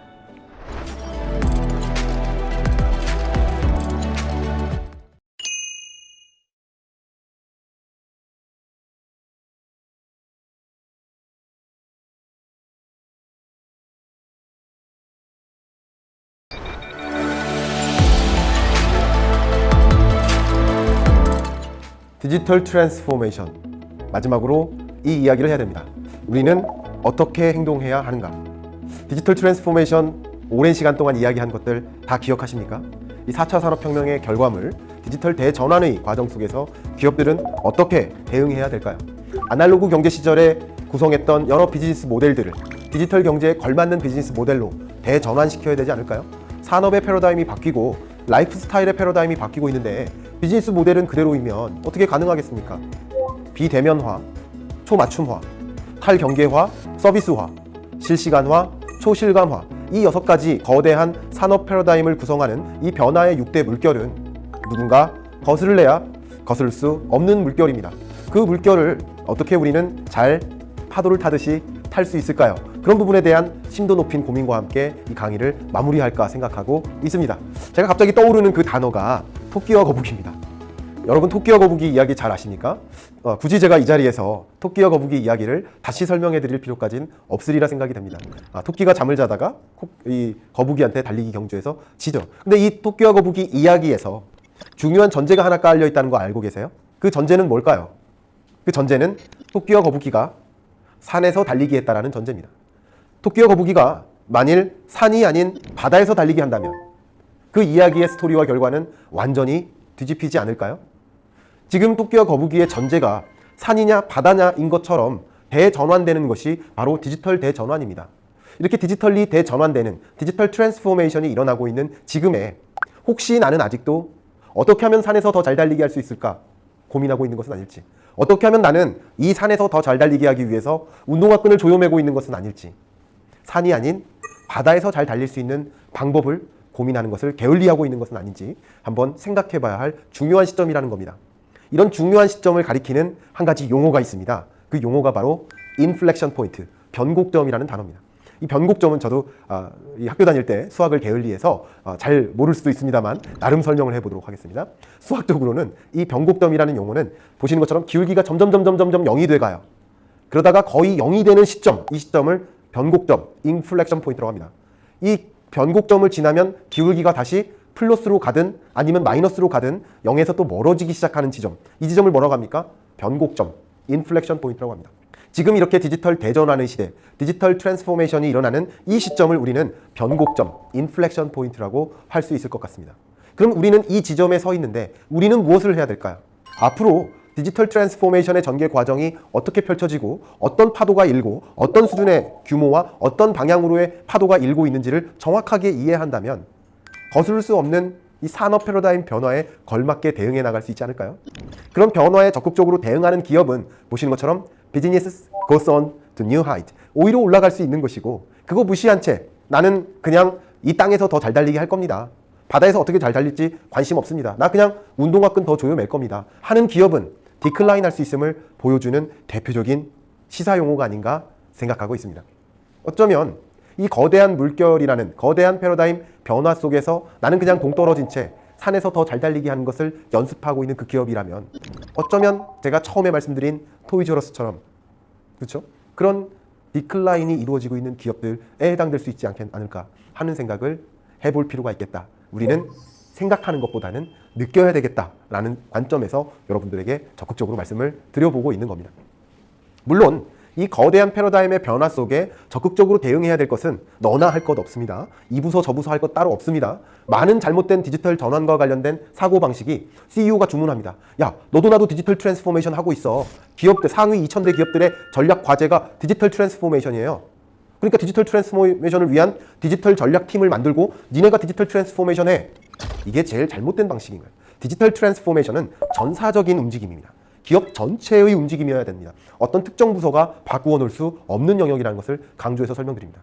한편에 인사관리 부서는 인사관리 부서대로, 마케팅 부서는 마케팅 부서대로, 생산 또 재무관리 부서는 또 그 나름대로 이 디지털 전환의 시대에 적극적인 대응이 필요하겠다라는 것을 강력히 말씀드리도록 하겠습니다. 그런데 이쯤에서 잠깐 인적 자원 관리 관점에서 한번 인사이트를 전달해 드리고자 합니다. 많은 사람들이 이렇게 디지털 전환을 추진하다 보면 스마트 팩토리 보급되니 노동자가 갈 곳이 없게 되고, 하이패스가 도입되니 요금 수신원의 일자리가 없어지고, 챗봇이 도입되니 전화 상담사가 일할 만한 자리가 없어지잖아. 일자리 줄어들 거 아니야? 라는 것을 놓고 고민을 많이 하고 계세요. 물론 그 결과는 저도 예상하지 못합니다. 정말 일자리가 줄어들까? 아니면 일자리가 오히려 늘어날까? 그러나 저는 개인적으로 일자리가 오히려 늘어날 것이라고 생각을 합니다. 1차 산업혁명 때 말 그대로 사람의 일을 증기가 대신하는 과정에서 일자리가 줄었을까? 증기를 활용한 새로운 산업이 형성되는 것이다. 2차 산업혁명 때 전기를 대신하는 그 과정에서 사람의 일자리가 줄어들었을까? 전기를 활용한 이 무궁무진한 산업들이 형성되는 것입니다. 여러분이 경험하신 3차 산업혁명 때 과연 인터넷과 PC가 사람의 일을 대신하면서 일자리가 줄어들었을까? 인터넷과 PC를 활용한 새로운 산업이 생겨난 겁니다. 여러분, 네이버 등장했잖아요. 카카오라는 그룹이 등장했잖아요. 구글, 마이크로소프트, 페이스북, 이 수많은 가파, 배트 기업들이 다 등장했잖아요. 이 기업들이 등장하면서 이 기업들이 적극적으로 채용하는 인력, 이건 어디 간 겁니까? 일자리가 오히려 늘 수 있다. 4차 산업혁명의 진전은 조금 다를 수 있다. 인공지능 도입되니까 달라요. 빅데이터 도입되니까 달라요. 사물 인터넷이 도입되니까 이런 4차 산업혁명 기반 기술들이 사람의 일을 완전히 대신할 거기 때문에 달라요 라고 말씀하시겠지만, 하이패스가 요금 수신원의 일을 대신하는 거 맞지만 하이패스 산업이 생겨나는 건 왜 생각하지 않느냐? 지금 하이패스 제조, 하이패스 인프라 구축, 하이패스 기술의 고도화, 하이패스 수출, 하이패스 금융까지 걸쳐서 거대한 산업이 생겨나고 있다. 이 밸류체인에 엄청난 부가가치가 형성되고 있다. 그 과정에서 혁신 인력, 기술 인력을 더 많이 요구하고 있다는 것은 왜 생각하지 않을까? 챗봇 기술이 전화상담사를 대체해 나가면서 전화상담사 일자리는 많이 줄어든 거 맞습니다만, 그러면 챗봇 기업은 그냥 없느냐? 그 챗봇이라는 기술은 그냥 하늘에서 떨어지는 것이냐? 아니라는 거죠. 지금 현재 우리나라 챗봇 기업이 8개 등장했고요. 제가 한번 소개해드렸던 와이즈넛 같은 경우는 이 챗봇 기업 중에 우리나라 1위 기업입니다. 이 와이즈넛은 현재 IBM하고 경쟁하고 있습니다. 세계 시장을 놓고 경쟁하고 있습니다. 이 챗봇 기업은 와이즈넛의 사례만 봐도 이미 300명까지 왔습니다. 챗봇은 그냥 태어나는 것이 아니에요. 그리고 챗봇이 기업에 전달되기까지는 챗봇 솔루션 기업만 필요한 게 아닙니다. 디지털 트랜스포메이션 컨설팅 폼도 필요하고요. 그 말 그대로 디지털 전략 부서의 임직원도 필요합니다. 정말 다양한 영역에서 챗봇이 대신하는 전화 상담사의 일자리는 줄어들지 몰라도 다양한 혁신 기술 인력들이 더 많이 요구될 수 있다. 이제 공장 자동화를 한번 또 예를 들어볼까요?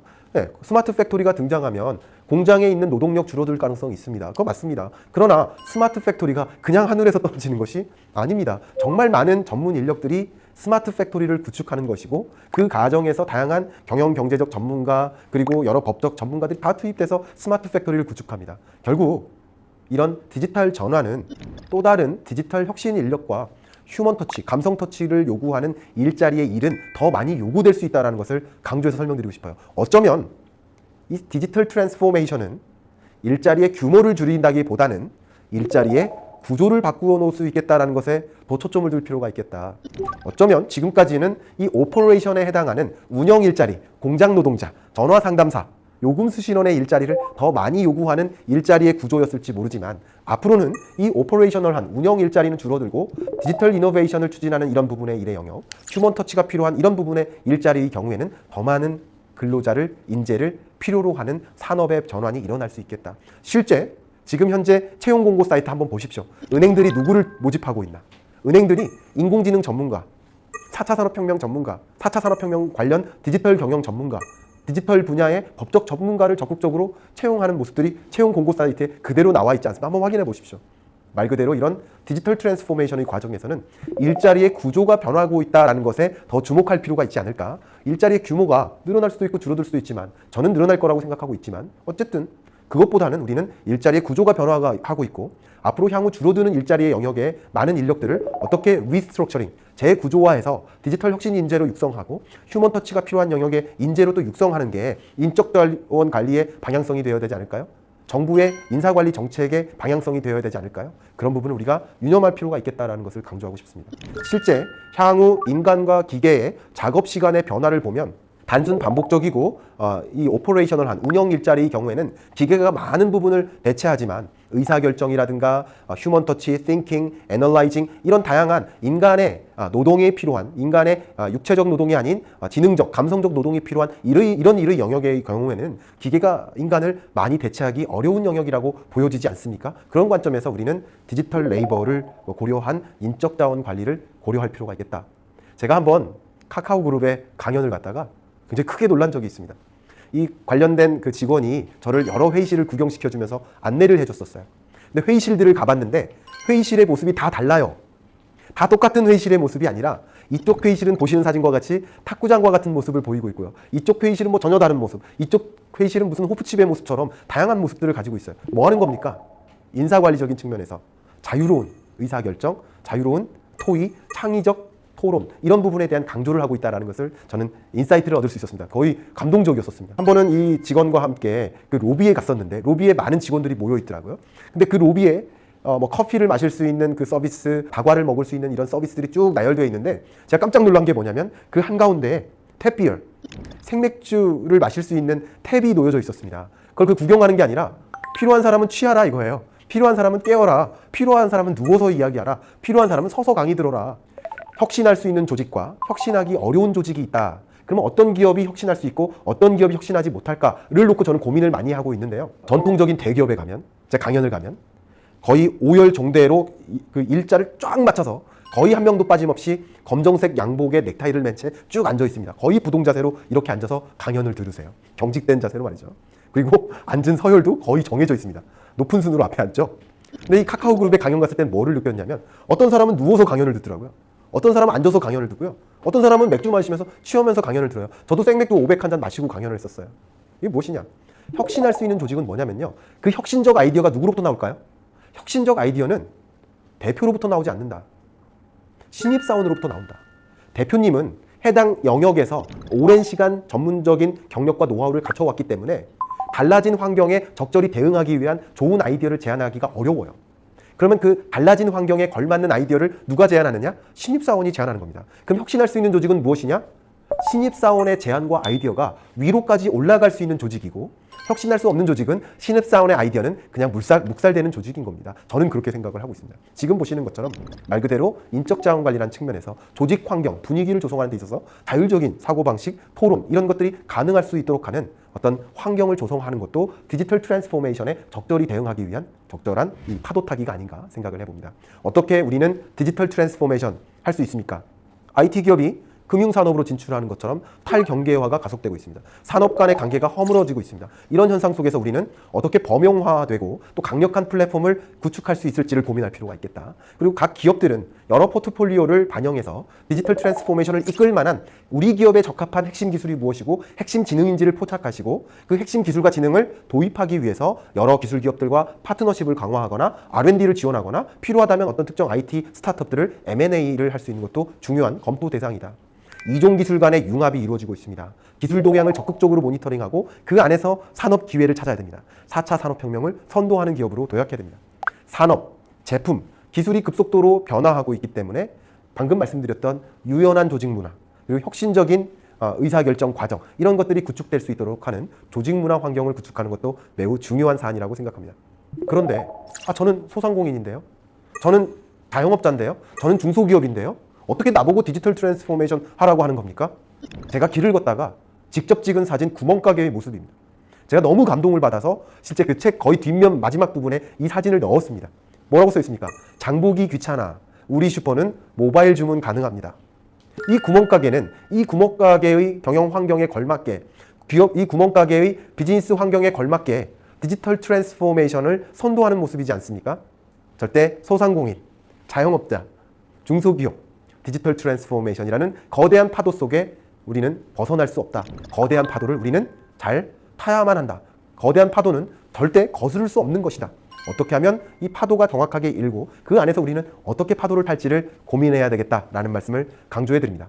어떻게 마무리를 할까 고민을 많이 했습니다. 오늘 이렇게 마무리를 해볼까 합니다.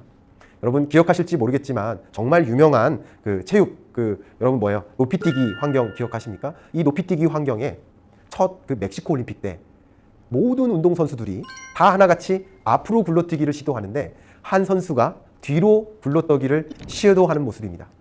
이 선수가 뒤로 굴러뛰자 8만 명의 관중이 일제히 일어나서 기립박수를 칩니다. 이 선수는 그날 신기록을 경신하면서 금메달을 차지합니다. 왜 이 선수는 등 뒤로 높이뛰기를 시도했을까요? 그동안의 이 높이뛰기 환경은 바닥이 그냥 맨바닥이었어요. 이 사람들이 뛰어오르면 한 3m를 뛰어오르나 봐요. 근데 그 3m 높이에서 떨어지면 뒤로 뛰다가 떨어지면 다시는 못 뛰겠죠. 그러면 이 선수는 왜 등 뒤로 나홀로 뛰었을까요? 높이뛰기 환경이 바뀐 겁니다. 높이뛰기 환경에 2.5m의 매트가 도입된 겁니다. 이제 등 뒤로 뛰어도 되는 환경으로 바뀐 겁니다. 토끼와 거북이가 산에서 달리기 하다가 바다로 건너가서 달리기 경주를 다시 해야 되는 상황입니다. 달라진 환경을 적절히 이해하고 달라진 환경에 걸맞는 높이뛰기를 시도한다면 디지털 트랜스포메이션 절대 위협이 아니라 여러분 기업에게는 기회가 될 수 있겠다 강조하면서 마무리하도록 하겠습니다. 감사합니다.